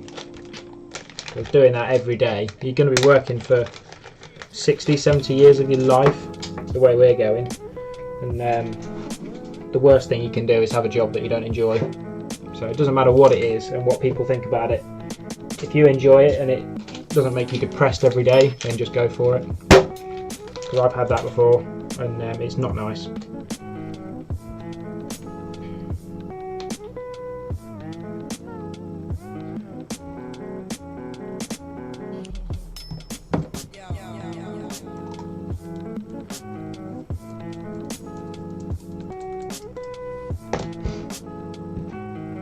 Yeah, just to give you, whilst no one's asking any questions, I'll just give you a quick history of my jobs. I did originally go for a Nissan apprenticeship in Milton Keynes as some sort of technician. I can't remember the specifics of it now. Yeah, I originally went for that apprenticeship and didn't get it in the end, simply because I said that I didn't like maths in the interview, which you know, not the best thing to say, but obviously my very first interview straight out of school, we weren't taught any sort of interview techniques at school at all, because they just never prepare you there. And so I ended up not getting that apprenticeship and just getting a agency job, working at a place called Syncreon Technology, and they're a pretty sort of high-end company. They're the ones who distribute Apple products in the UK, so all your iPhones and your iPods and all that sort of stuff.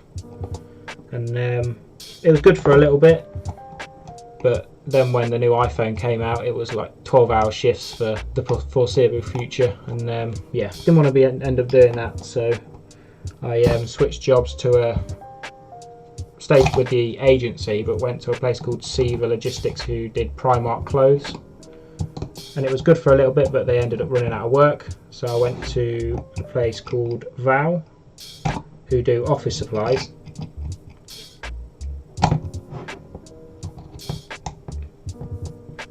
And I went through a few different departments in there, and I ended up being on the returns department and sorting out all the damaged goods in the warehouse, and that was pretty cool, but again got boring and I just ended up not wanting to go to work. And I was moving house anyway, so I left there and got the apprenticeship as a welder fabricator, and I was at a place called HB Humphreys for a year, and they just did general sheet metal stuff. building applications. So you got your guttering, your fascias, cladding, and just general building style welding fabricating. And it just got boring, and again got to that stage where I just didn't want to show up to work. So I after a year and a bit I moved to RML, who do motorsport. And yeah, I think I'm going to be there a wee while because it's freaking awesome working there. So I've moved around a bit. I'm 23 years old and I've had 5 jobs.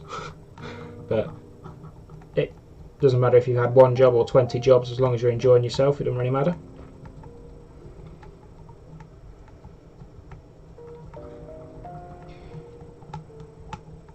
Yeah man, get your RC out, Grant. Go have a mess around. I'm going out later with Colin doing some trailing with the SCX10. Hopefully if I get this video done in time I'll be taking it apart and just quickly going over it after the last trip out, just to double check that everything's good. I need to find 2 screws again.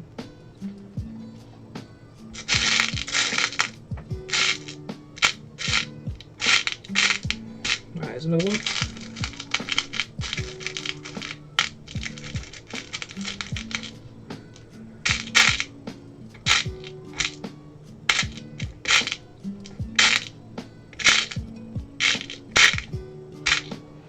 Yep, typical.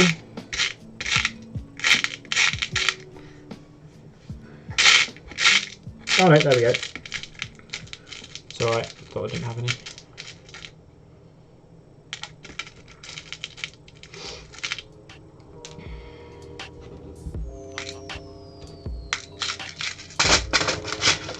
Okay, I've got a couple more comments coming through in the chat. I don't have a favourite RC as I'm a drifter. Currently own Ota Xeon Mark IV D4. Bloody hell, you've got a lot of RCs.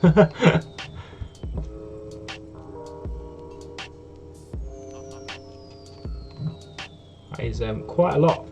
Well done. Place that one first.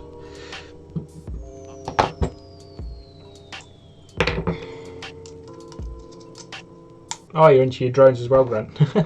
That seems to be the way forward with RCs now, drones. There's a couple of guys at work who are big into their drones and FPV flying.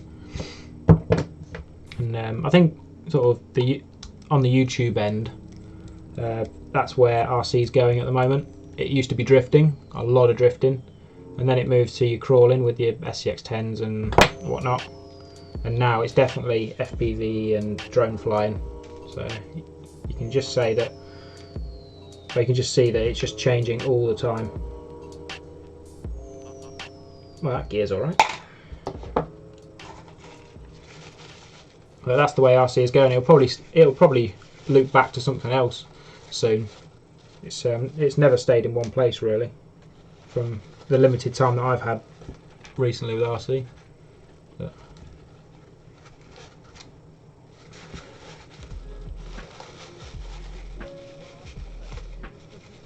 what drone have you got? It'll be interesting to know.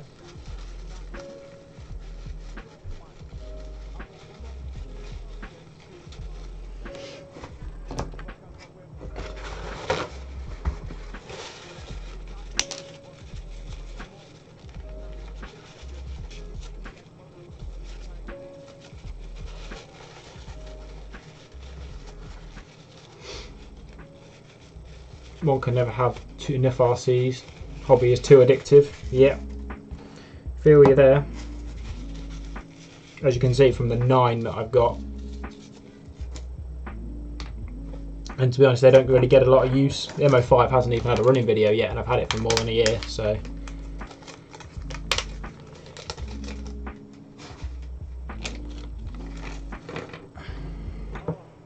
Yeah, I just like, I much prefer building RCs to running them. Hello. Is this LL Cool J's home? Yes, it is. You must be his grandmother then. Is he at home? Yes, he is. Can I see him? You may. Can I come in? Gross. You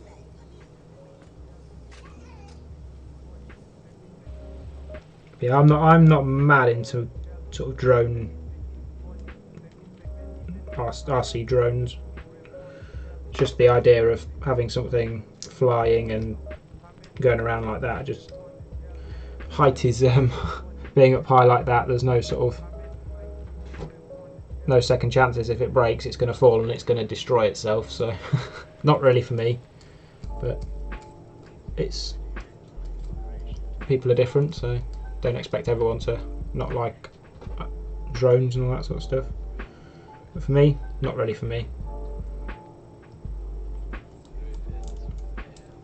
But yeah, I mean the drone footage you can get is really impressive. Stuff like the DJI Phantom. You got that Inspire one as well that raises and lowers itself. It does all that sort of stuff. And big, obviously, they've got the HD cameras on there. It's, some of the footage you can get is very impressive. But it's just not for me. But who cares?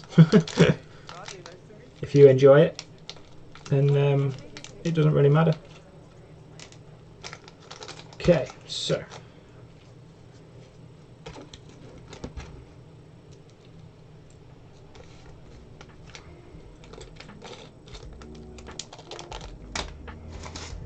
I can go down there. Literally all I've got left to do is take this axle apart and replace the gears, and then we're done. But I'm getting very warm in here. The PC is running quite hot, so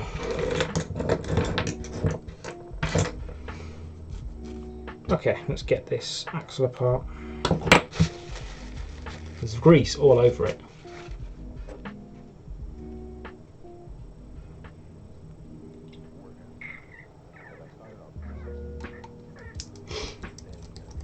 So we'll see what gears are stripped in here, see if it's the same too.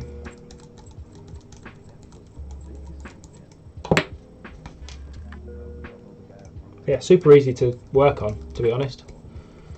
Without any instructions, it's super easy, really quick.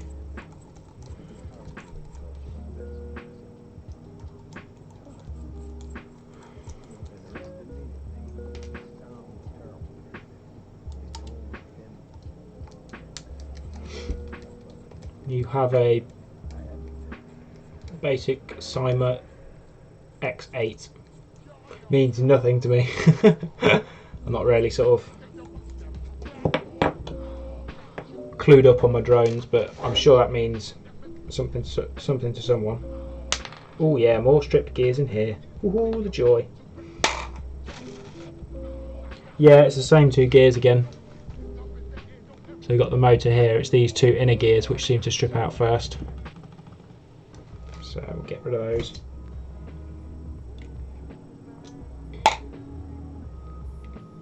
But yeah, drones can get ridiculously small these days. You get tiny, tiny drones. Even with FPV on. So you got a little camera on there as well. And yeah, fitting into like a 60mm frame. It's absolutely ridiculous. And they're so fast as well, so nippy and quick.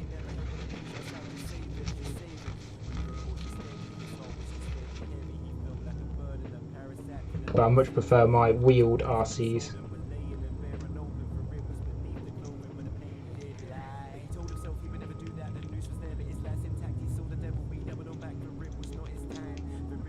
Oh, wouldn't mind trying like an FPV setup in the crawler though, in the SCX-10. I've got a decent camera angle. That'd be quite cool. And FPV setups are getting cheaper and cheaper. They were really expensive when they started out. You got your fat sharks and all that sort of stuff.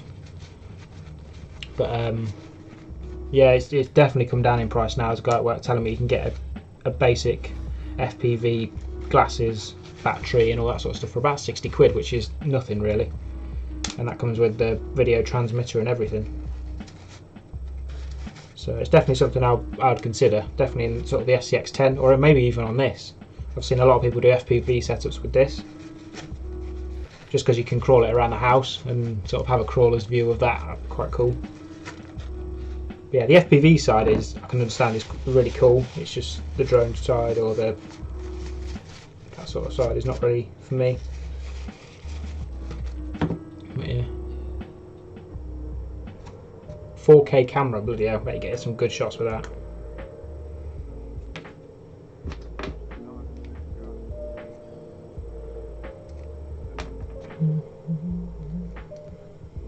Is the music still playing? I'll just double check.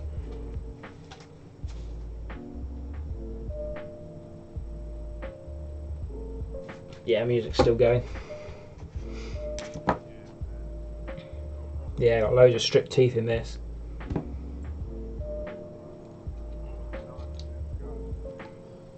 Get that gear out as well. So those gears are going to be going straight in the bin. But yeah.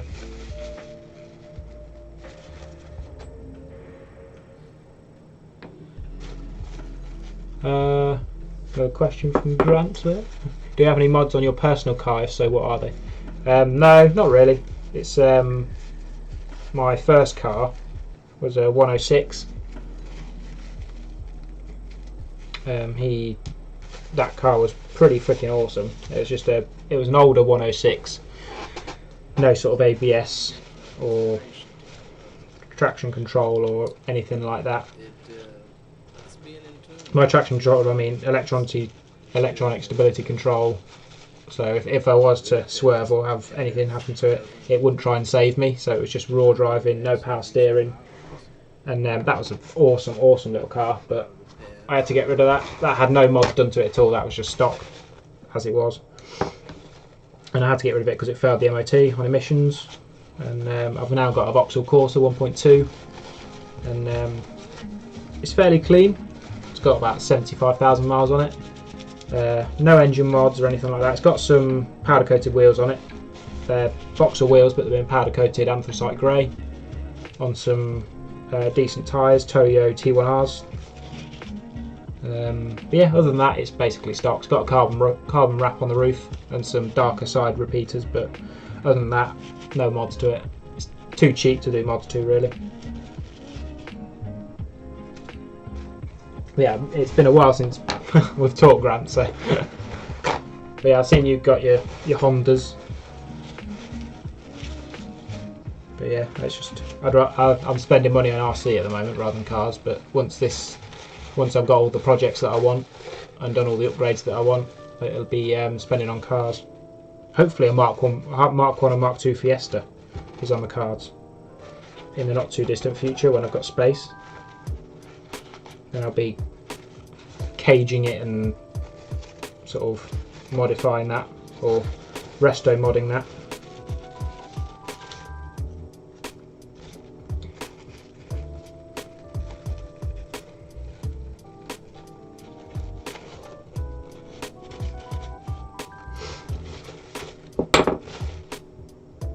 That's that clean enough.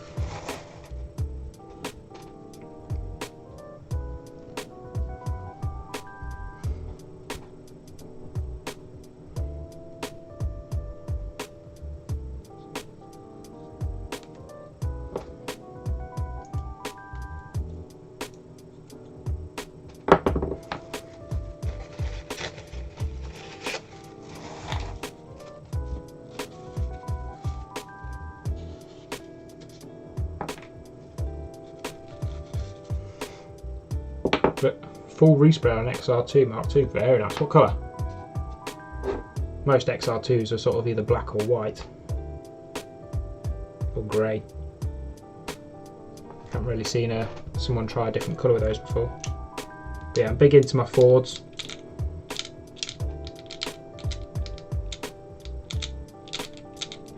Well, my older Fords anyway.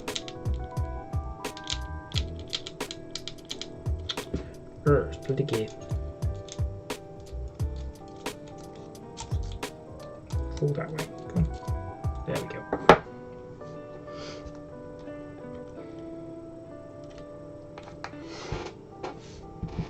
Put a Mondeo engine and running gear in it. Oh my word. Wait, that was pretty quick.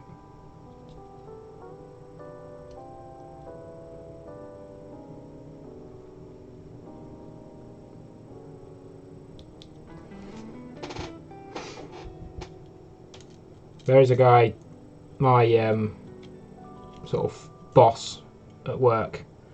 He he's been in sort of the motorsport game for quite a while, and he built a Fiesta Mark 1 XR2 Fiesta with, I'm putting that gear in the wrong way, with a Subaru engine in it, I think. It was a rear wheel drive conversion with a Subaru engine in, and with nitrous. He built that, and that thing is insane. Runs 10, I think it's 9-second quarter miles. Absolutely mad car.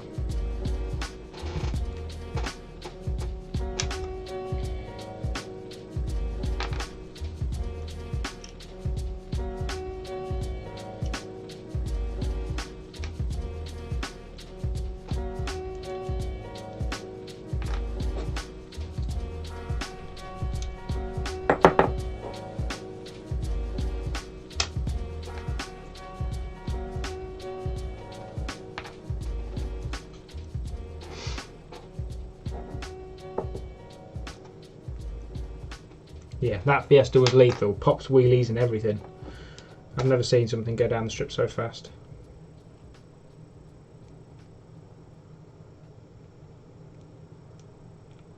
And along the same vein, there was a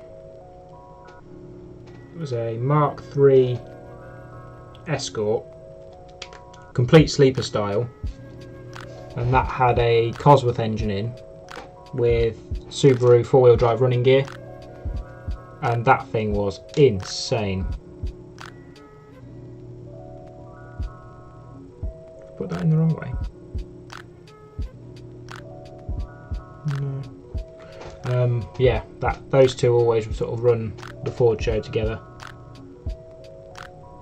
and completely own everything.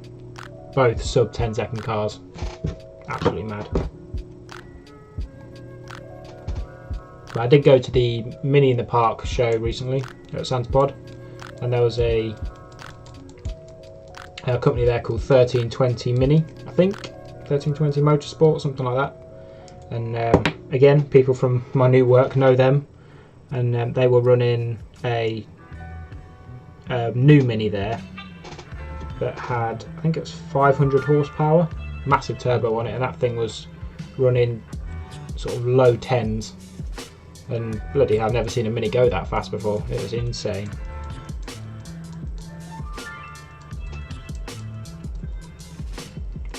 And again, complete sleeper style. From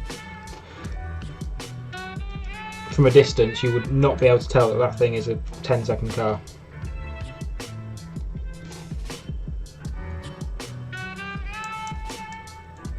Not something I'll be interested in doing, because you have to invest a lot of money to do something like that. But yeah, with the Fiesta that I'm planning on building, it'll be just basic mods, nothing too fancy.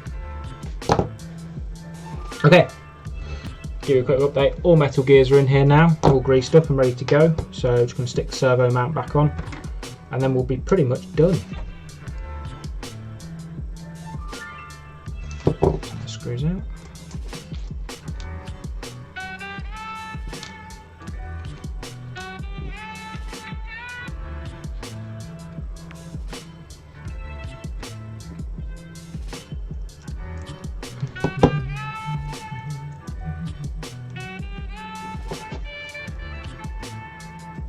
You see that first axle took me about an hour, this one's taken me 15 minutes. So I knew it was going to be faster to do the second one.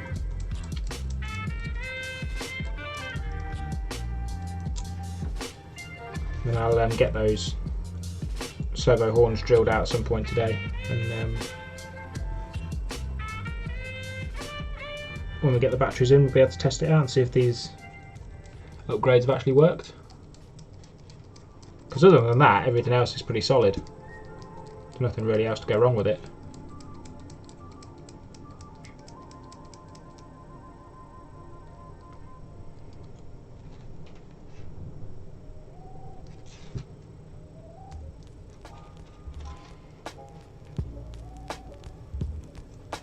Then it'll just be custom body panels and maybe some big lock wheels and new tyres, and that'll be it.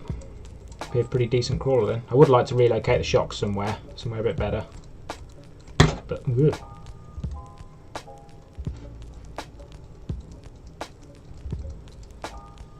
There we go.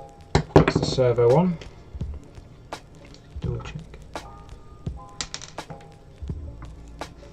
So now I've got to twist these, but I've got to remember which way they go now. Shorter one on that side, I think.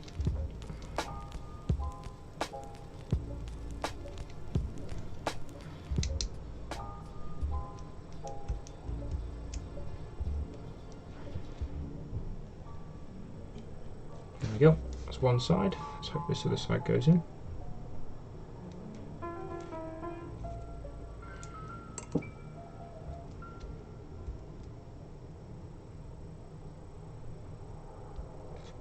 Yeah, there we go. That was easy.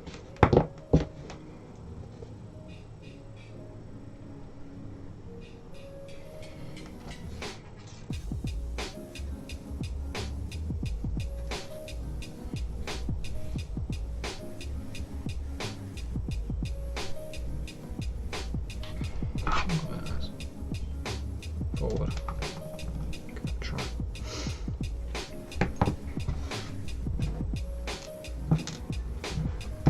That is the age-old question, isn't it? Big ice or big engine? I do like playing music loud in the car, so both. But yeah, I'll probably do a decent speaker setup in it. But it would just be more of a Sunday driver car, really, and just to take to shows. And probably do sort of a couple of drag events with, and autocross events. But yeah, it's just something to, just a nice car to drive is what I plan on building. Just do all new suspension, coilovers, polybush it, and then get the underside looking really nice, all powder coated or painted, and just have it looking nice and clean, nice clean example, and box the engine bay and just hide all the wiring and all the unimportant bits, and just do a plain simple build. I think that's the plan. Not an engine conversion straight away. Probably just keep the stock one and get the head polished and ported, and obviously take it apart, do all the gaskets, new clutch and all that sort of stuff, but just basic mods like that.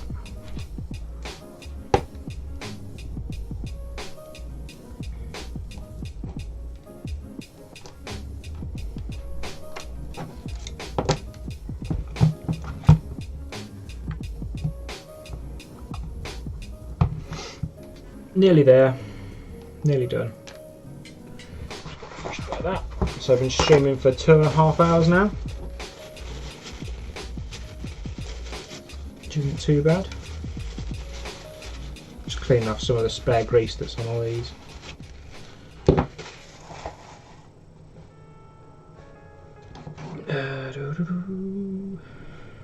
So let's get these on.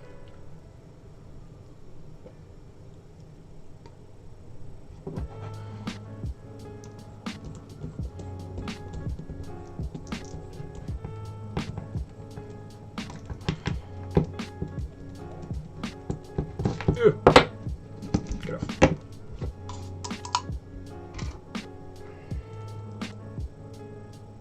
Yeah, I think the reason for the servo stripping out is because this actual steering mechanism was really tight when I got it.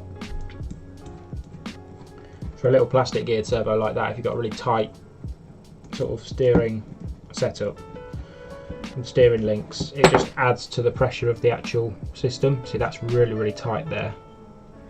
So I either need to undo these screws here on the link arm itself, just to loosen them off. That's much better. Yeah, that's much better now. But because these are 1.6 kilo servos, they should power through that anyway. So yeah, that's that done. So let's get this back on here. Upside down, it might be easier to do it that way. Oh yeah, I remember you sending a link to this bike. That was the those cheap bodies with the GTR theme, wasn't it? On RC Geeks, I think it was. I've actually still got that body laying around. I put a load of stickers on it, but it wasn't the best looking body, but it was good for to practice drifting in, definitely. Because I didn't want to wreck the nice R34 body that I had.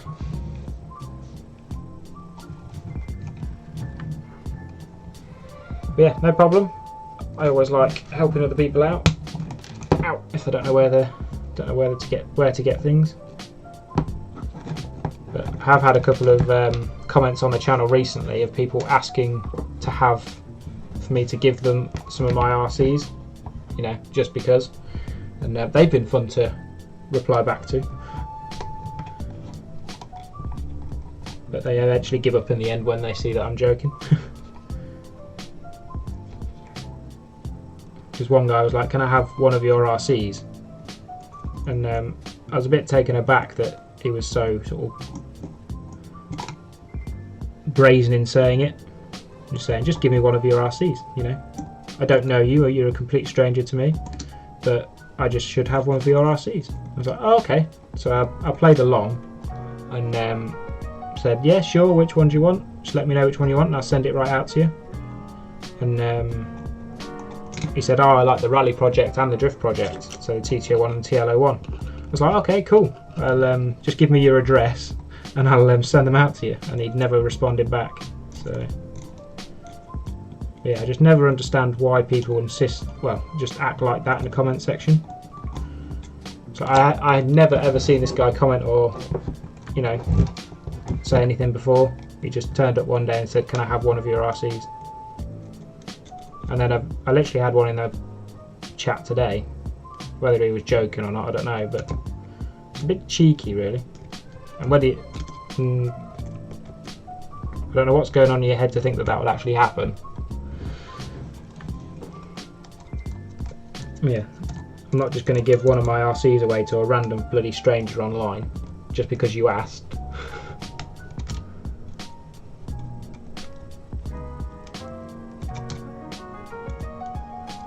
But yeah, comments on YouTube.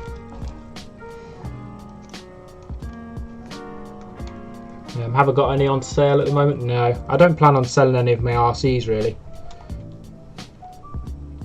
Only if I was to need money or have limited space, but at the moment I've got no need to sell any of my RCs. So, but if I was to sell one, I'd let you guys know first. Obviously have it on. Ha, very funny. No, you can't have one of my RCs.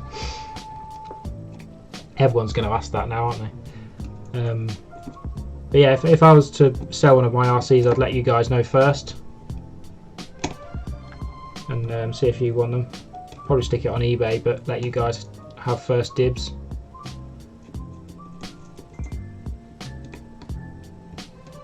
But I've got sort of personal attachments to all of them at the moment. I'd never get rid of the TLO1 because that was my very first hobby grade RC. The Nitro project was a birthday present, so I'd feel a bit weird about,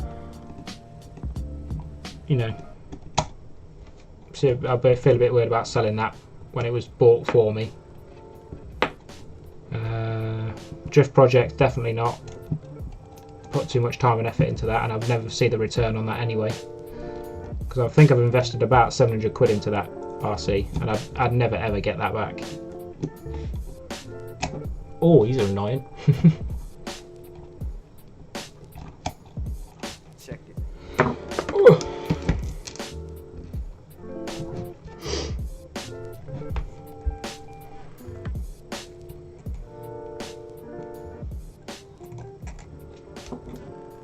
I don't understand why people would ask that either, but YouTube comment section, it's a wretched hive of scum and villainy most of the time.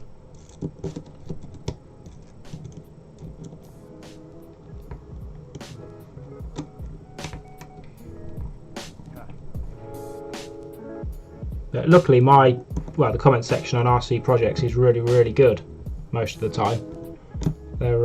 I've never, very rarely do I get sort of hate comments or people just abusing the crap out of me or whatever, you know, stuff like that. Very rarely does that happen. The comment section is usually a really nice place to sort of be, and most of you guys, well, almost all the questions I get are genuine, decent questions to ask. People are always sort of saying hi, nice, you know, good videos, all that sort of stuff.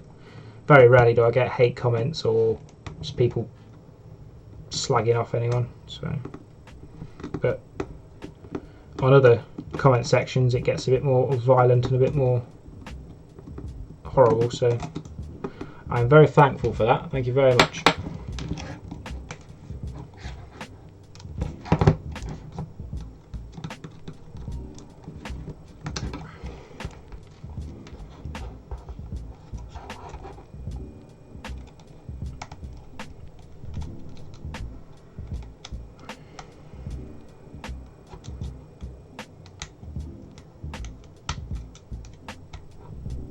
There we go.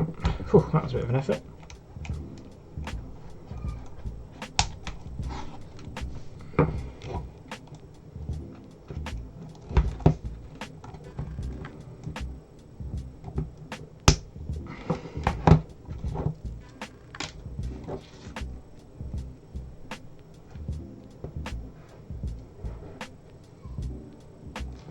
And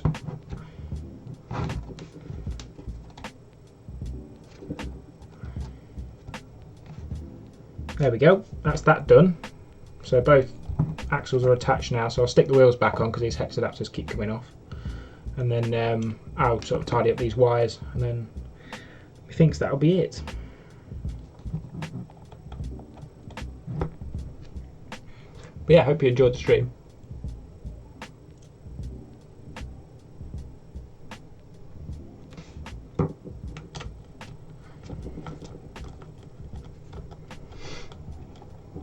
Quite a lot of you commenting now, thank you very much.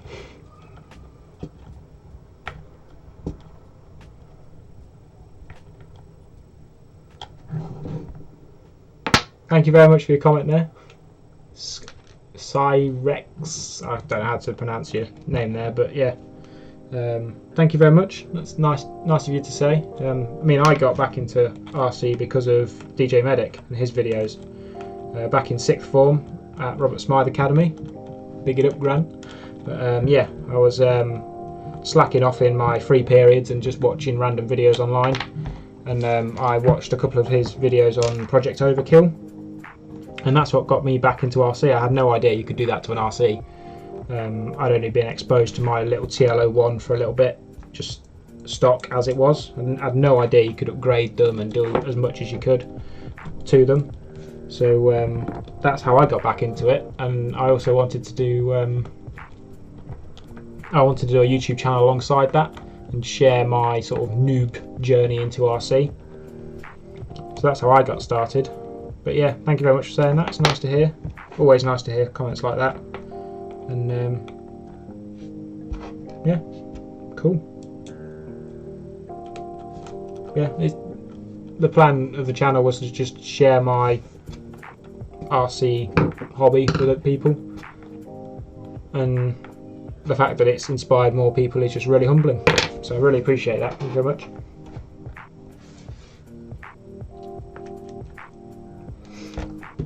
Okay, oh, back's a bit sore, but pronounced it right. Thank you very much.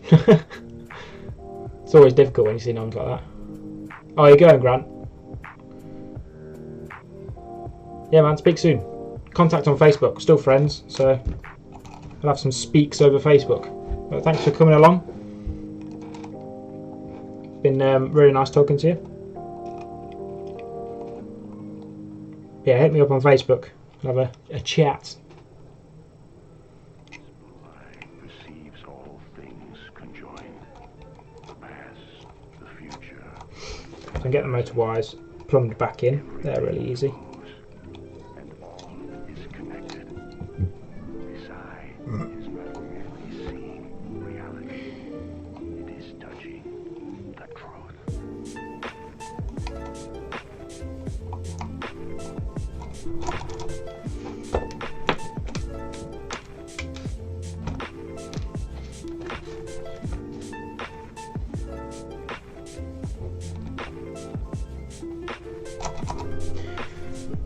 Okay, so all metal gears in the axles. Hopefully hopefully they're going to work and they're going to sort of cog together correctly. And the Metal Gear servos are in, looking much better actually. Chassis with a bit of colour on it, looking much better, especially with the wires, not just all black. And there are all the gears in there, they're going to get chipped away.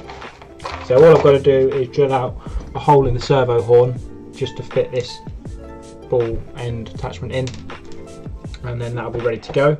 So I'm just going to quickly tidy up these wires, maybe take these body panels off so I can make some templates, and then that'll be it for this stream really. Yeah, I'll just stay here for a little bit and answer some of your questions, but yeah, see you later, Grant. Thanks for stopping by. I see what you mean. Everyone say bye to Grant.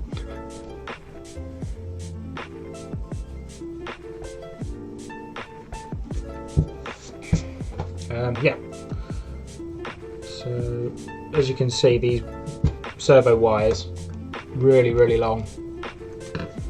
So I think if little trick that's pretty cool to know, you got your servo wire like that. If you twist it round, you get it to where you want it, so that's got to feed up there and feed up there like that. Feed around there. So you've got that much wire.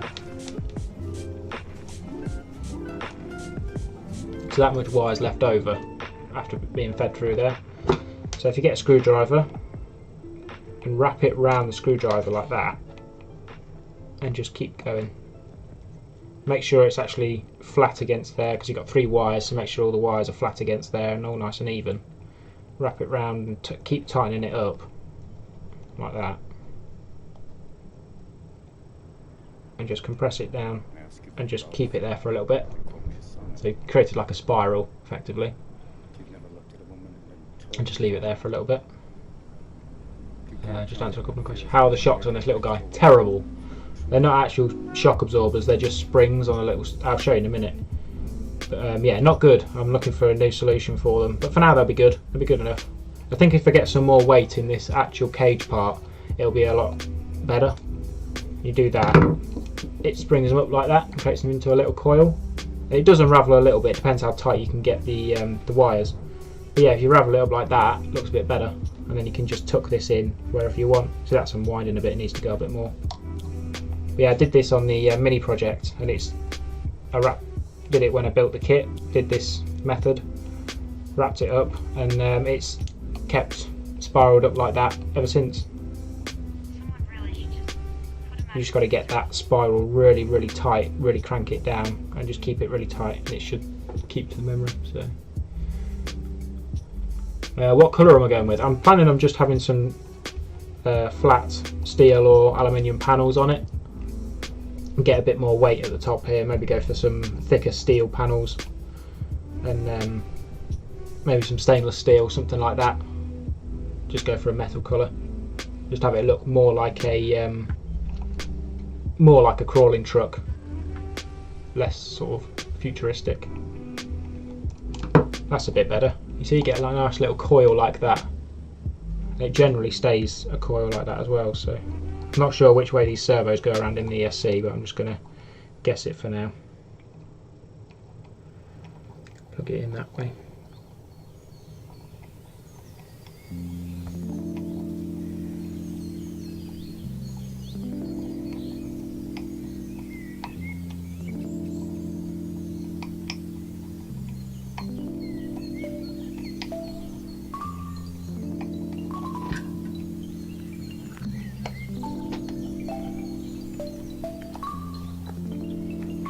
Feed this other wire through. What colour are you going with? I've already answered that. Oh, you're off as well. Instagrammer. Yeah, see you later. Thanks for stopping by. Thanks for watching the stream. Thanks for your support. And I'll see you again soon. Hope you enjoyed it.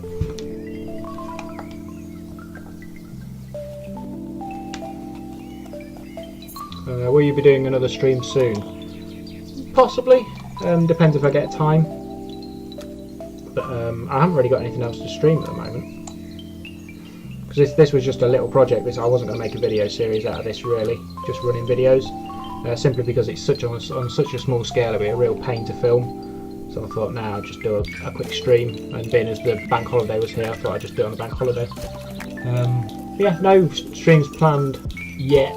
I've got the decent internet now, so I can do it pretty much any time, even if people are home, because it's stayed stable at 5 megabytes per second, no frames dropped at all, so I'm pretty happy with that. Yeah, next stream might be with the Lunchbox Drift Ban.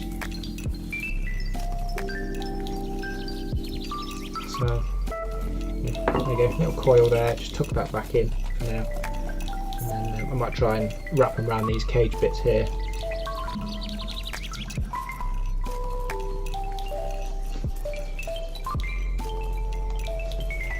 There we go. And there we go. So that's as far as I'm going to get today with it. Got some new Metal Gear servos and some new Metal Gears in the axles, which is really, really cool. Happy with that. So the last thing I'm going to do is take these body panels off, and that'll be pretty much it for today. Got to get to checking over the SCX-10, make sure everything's okay with it before I go out crawling again. I do really need to wash the car as well.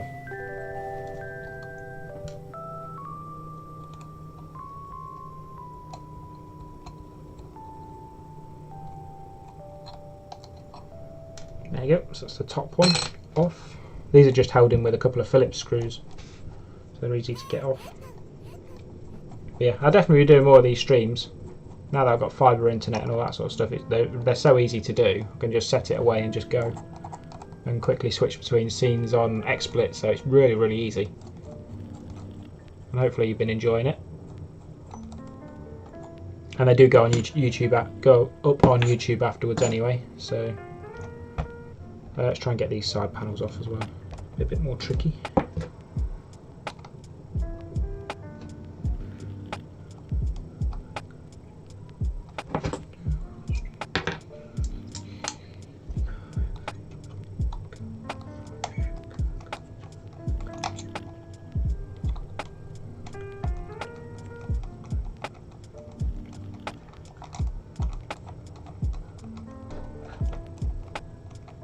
I think this hex screw is stripped out ahead of it.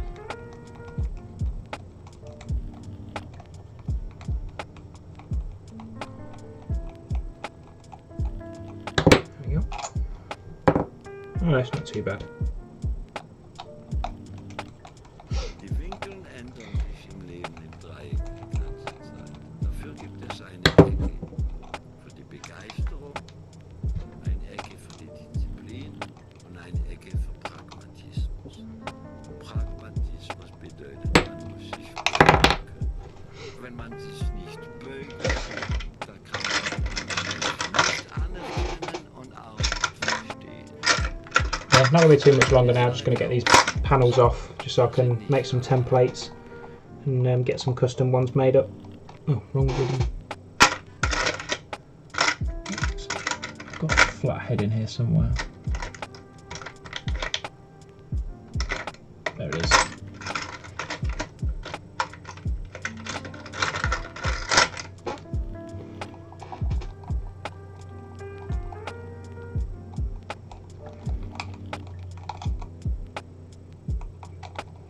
There we go.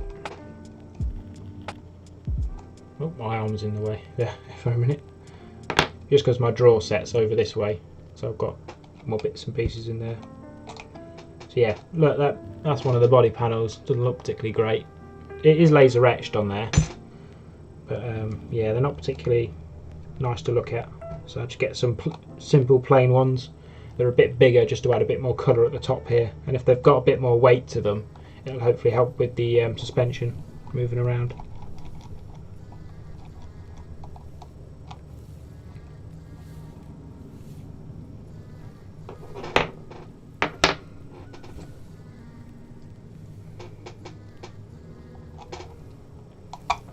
It looks pretty good without them, to be honest. See the internals.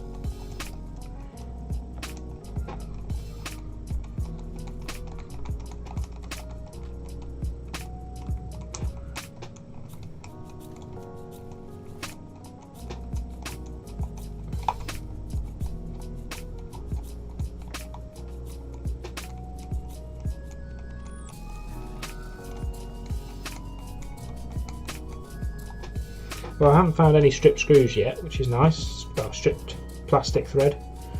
Considering it's a ready to run, quite surprised, and pretty cheap as well. It's nice to see.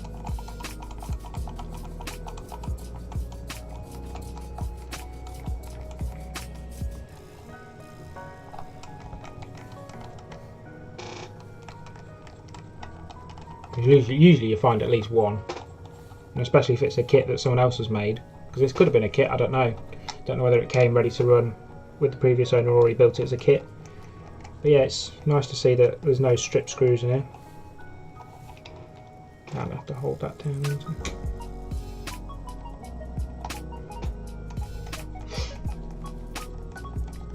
Yeah, if you've got any more questions before I go, feel free to ask.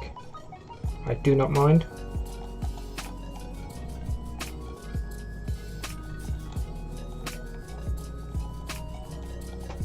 Because I'll probably run till about 1 o'clock.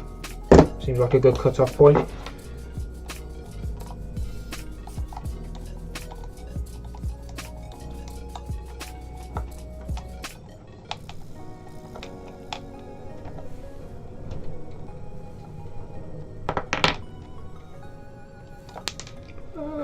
Nearly lost that screw on the floor.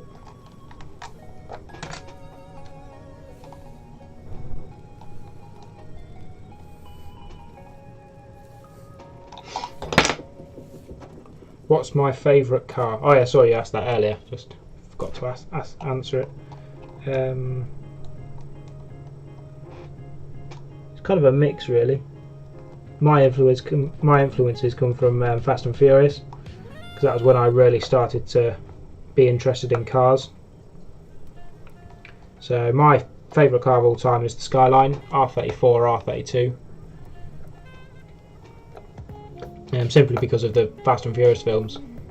But other favourites are the Dodge Charger, again Fast and Furious influence,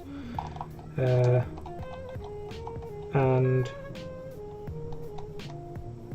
sort of the old style Fiestas as well.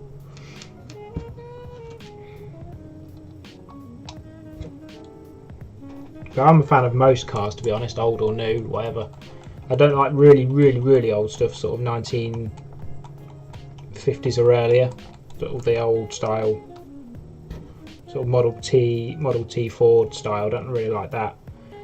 But yeah, pretty much anything I'm interested in, all types of cars.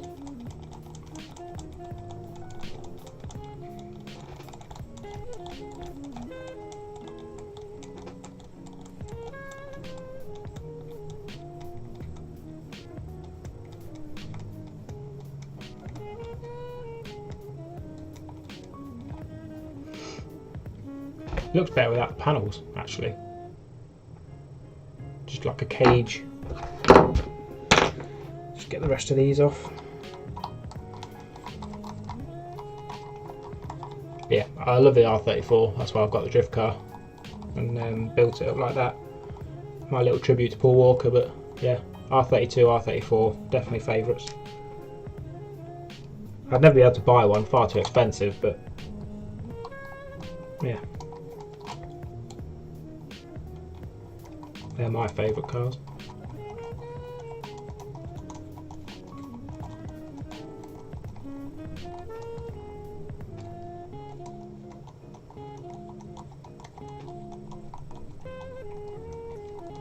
So yeah, so I've got about another 15 minutes left of the stream, and then I'll head off, get some lunch, and get ready to go out trailing tonight, hopefully, if Colin's still up for it.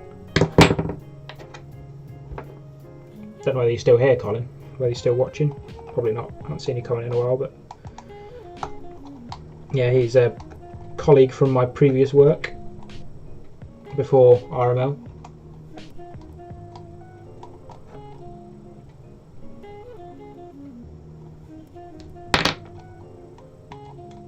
But yeah, he's got awesome RC four-wheel drive 110 Land Rover, really nice.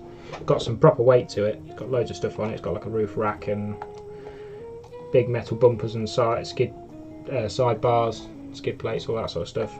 And it's got a full interior as well with drivers and dash, steering wheel, everything like that.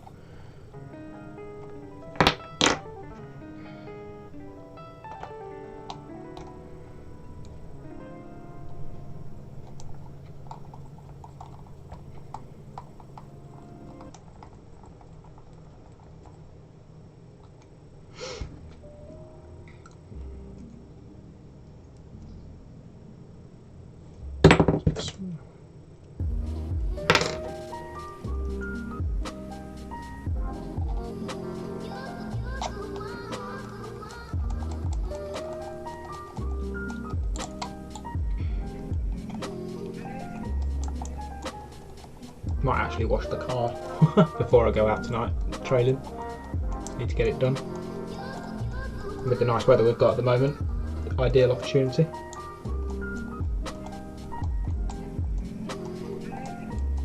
For a bank holiday, we've been spoilt with the weather in the UK. Usually it's pretty disgusting, but it's been pretty nice this weekend. Last panel to get off and then we'll be done.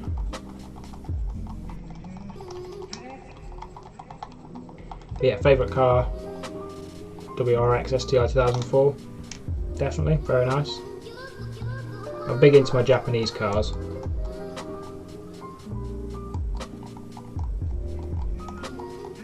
But that's obviously Fast and Furious influence as well. So your RX-7s, your Supras, all that stuff. The very first Fast and Furious film I saw was the second one, Too Fast Too Furious. And then went back and saw the first one, and then obviously watched every one since, except the 8th one. But yeah, it's, that's where my influences come from.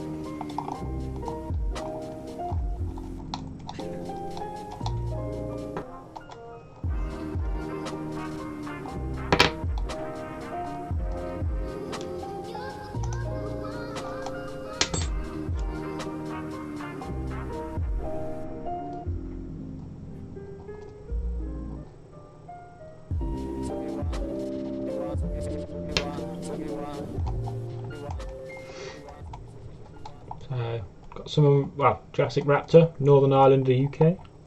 Awesome.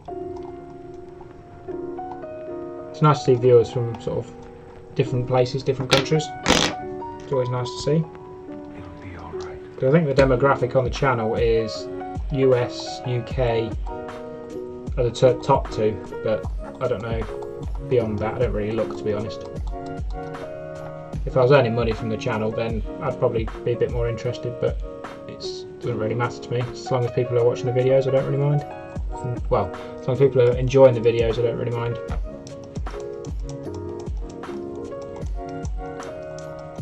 Okay, that's the last panel gone.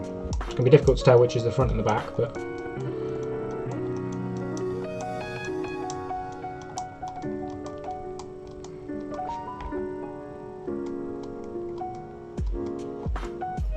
there we go. Just tuck those link nuts in. So that's all the panels there. Those side ones I'm not going to bother with. They can just go into a spares box. Don't really need those. They look pretty crap.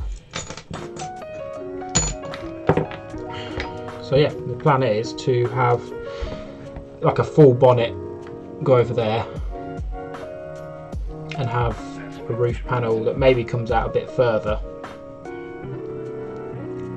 and then have a full sort of side panel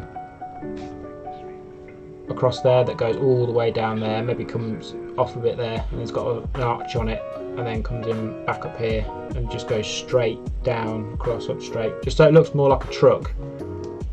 So yeah, it's going to look much better. And maybe have a bit of netting in the back there as well. But it looks much better without the body panels actually, just as the cage itself. Looks quite good. So yeah, the only other thing I'd want to do on it is the shocks, because they're not particularly,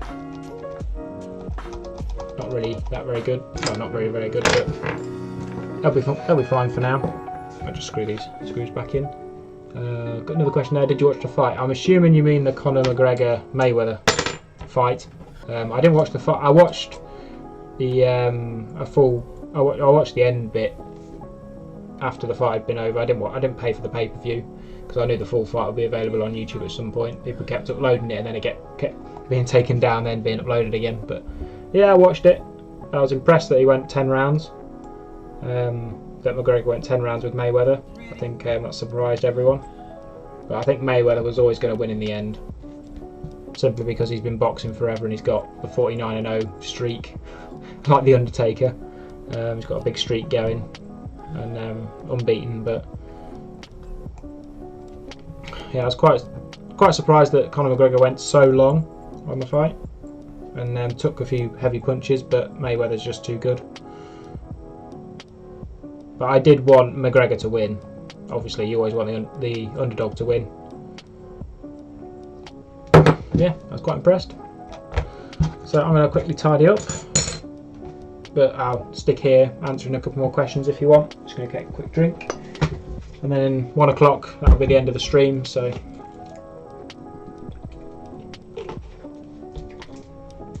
what I will do though at the end is I'll play one of my favourite tracks at the moment. It's a remix of a Chainsmokers song. So if you want to stick around and listen to that, I'll post a link in chat to where you can go listen to it if you want. But yeah, I might use it on my next car video. If you don't know, I actually do car videos on my other channel. If you go to the last video on RC projects, you'll see a link to that channel. I do a couple of car videos from car meets, and I am planning on using it in the next one. But yeah, I'll play that for you on the outro.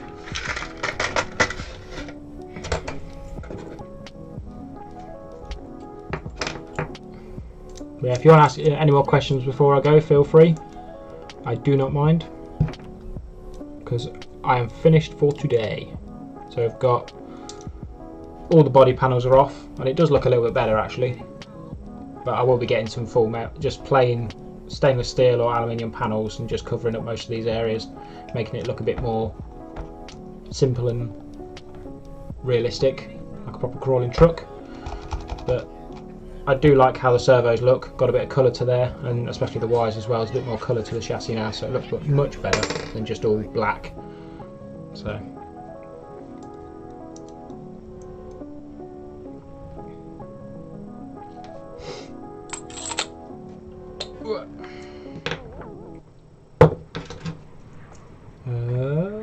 could you maybe show me that Subaru in the background? What, the box? There's actually, the body's not in there, it's actually somewhere else. I don't have the body here. I've only got the bits and pieces in the box. I can show you what's in the box, possibly, but it's just a load of parts. Yeah, I'll try. I can try. I'll give that a go. I'll just quickly tidy up and then just answer a couple more questions.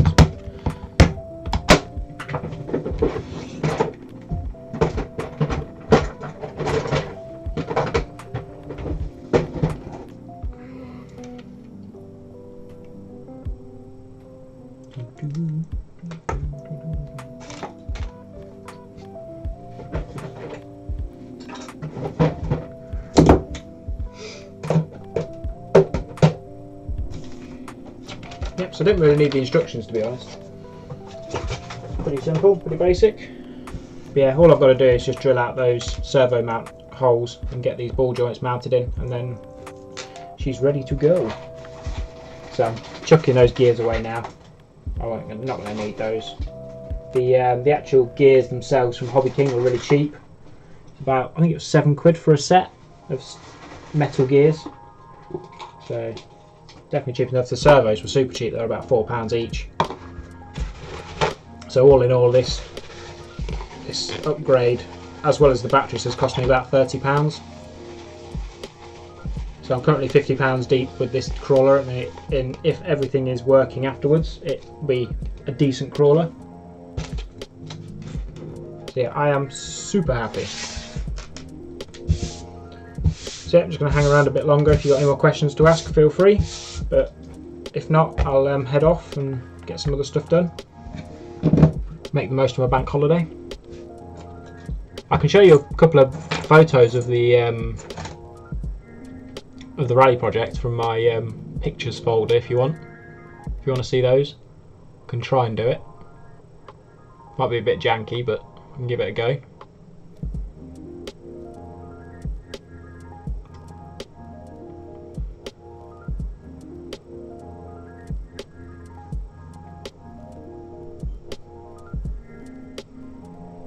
Because yeah, I've got one big file with all my RC pictures in, so I could just have a quick look through there and just show you a couple of pictures from when it was assembled. If you want to see those, I can show you some other pictures in there if you want. I've got loads. Yeah, okay. Right, this might be a bit janky, so I apologise, but we'll try and get this sorted. This is going to go black in a minute, but the mic should still be on. Just got to add some screen capture. Let's add it there. Hopefully you can see this.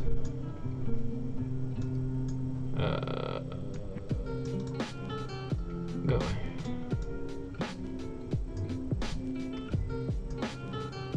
Let's delete that actually. Try again. I'm just trying to do a screen capture thing. I haven't really used this before, but I use the whole bloody screen. Go like that. That's it. It's going to look a bit weird, but oh yeah, that's gone wrong. Let's try.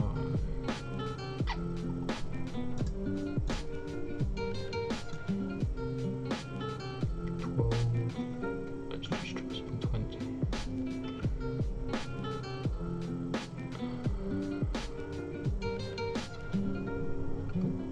1280. Just need 1280. 1280 by 720. So it looks decent. There we go. We can maximise that. Full screen. Yeah, that's what we want to do. Okay, that should look fairly decent now. So I'll just pull up some pictures and I can show you. As you can see, I've got quite a lot.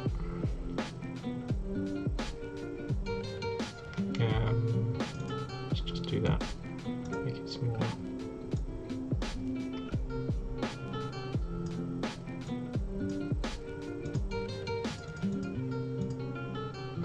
So these are just some pictures when I actually had the collection together.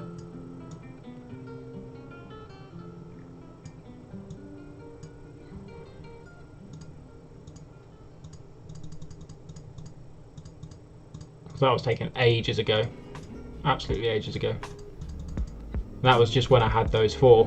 That was the first 4 RCs I had.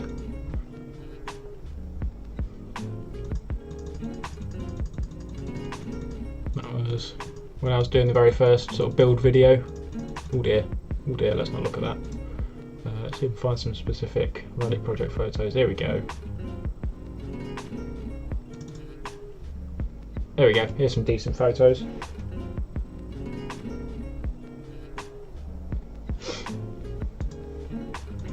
This was, I think this was just after the rebuild.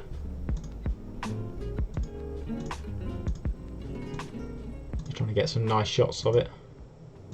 Yeah, always look good. Always look good. You can see the scratch marks and everything. But the body's still in pretty decent nick, to be honest.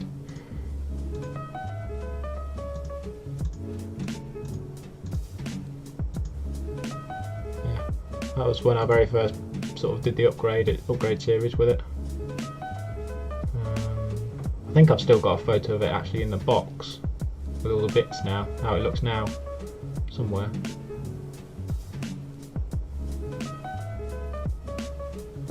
You can see I've got so many photos, so many photos.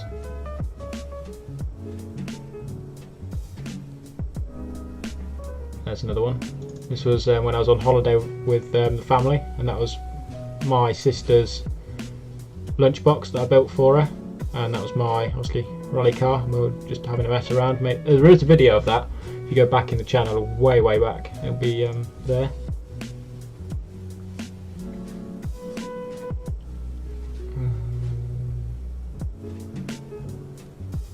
But yeah, as you can see, I've got many photos. A couple more, a bit in the snow. That was a lot of fun that day.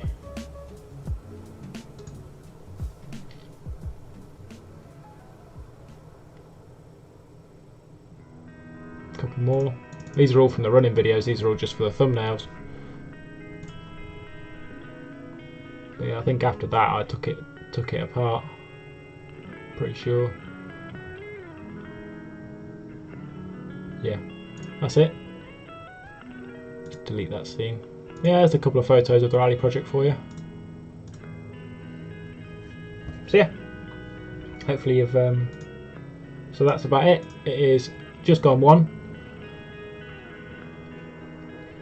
I've got one more question there from Twilly, TW1LELLEY. How's the four-wheel steering going to work, because the servos need to turn different directions? There's a on the radio, because of the ESC that's in here, you've got different modes for the steering. It's going to be difficult to show you this.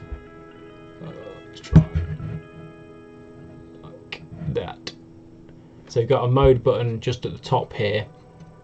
And you press that and it selects different steering modes. So you can have just the front wheels steering or just the rear wheels steering. And then you can have the front and rear wheels steering separate, well, opposite each other, and then you can have them steering in the same direction, so you can have like a crab style.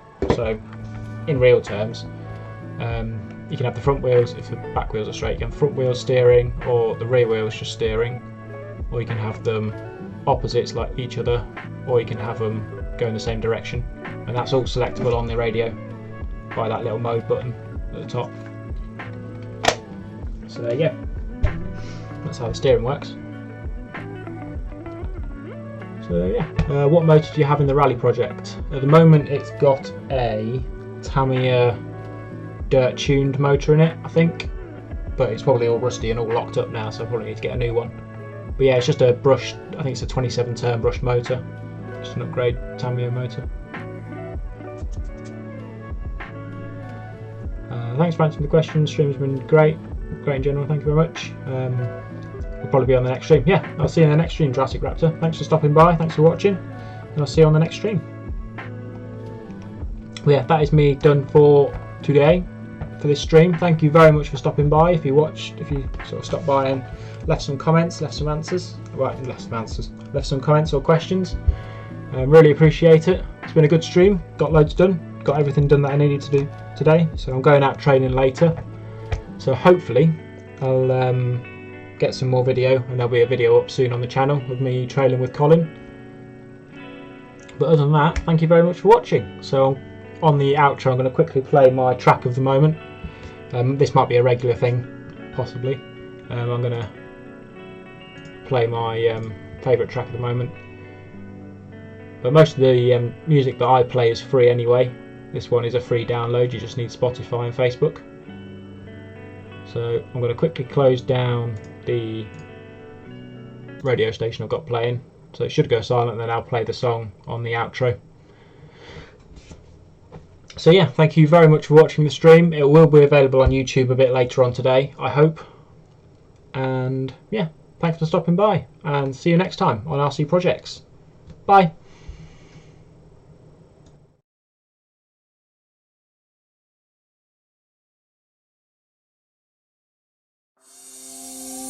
Fighting flames of fire.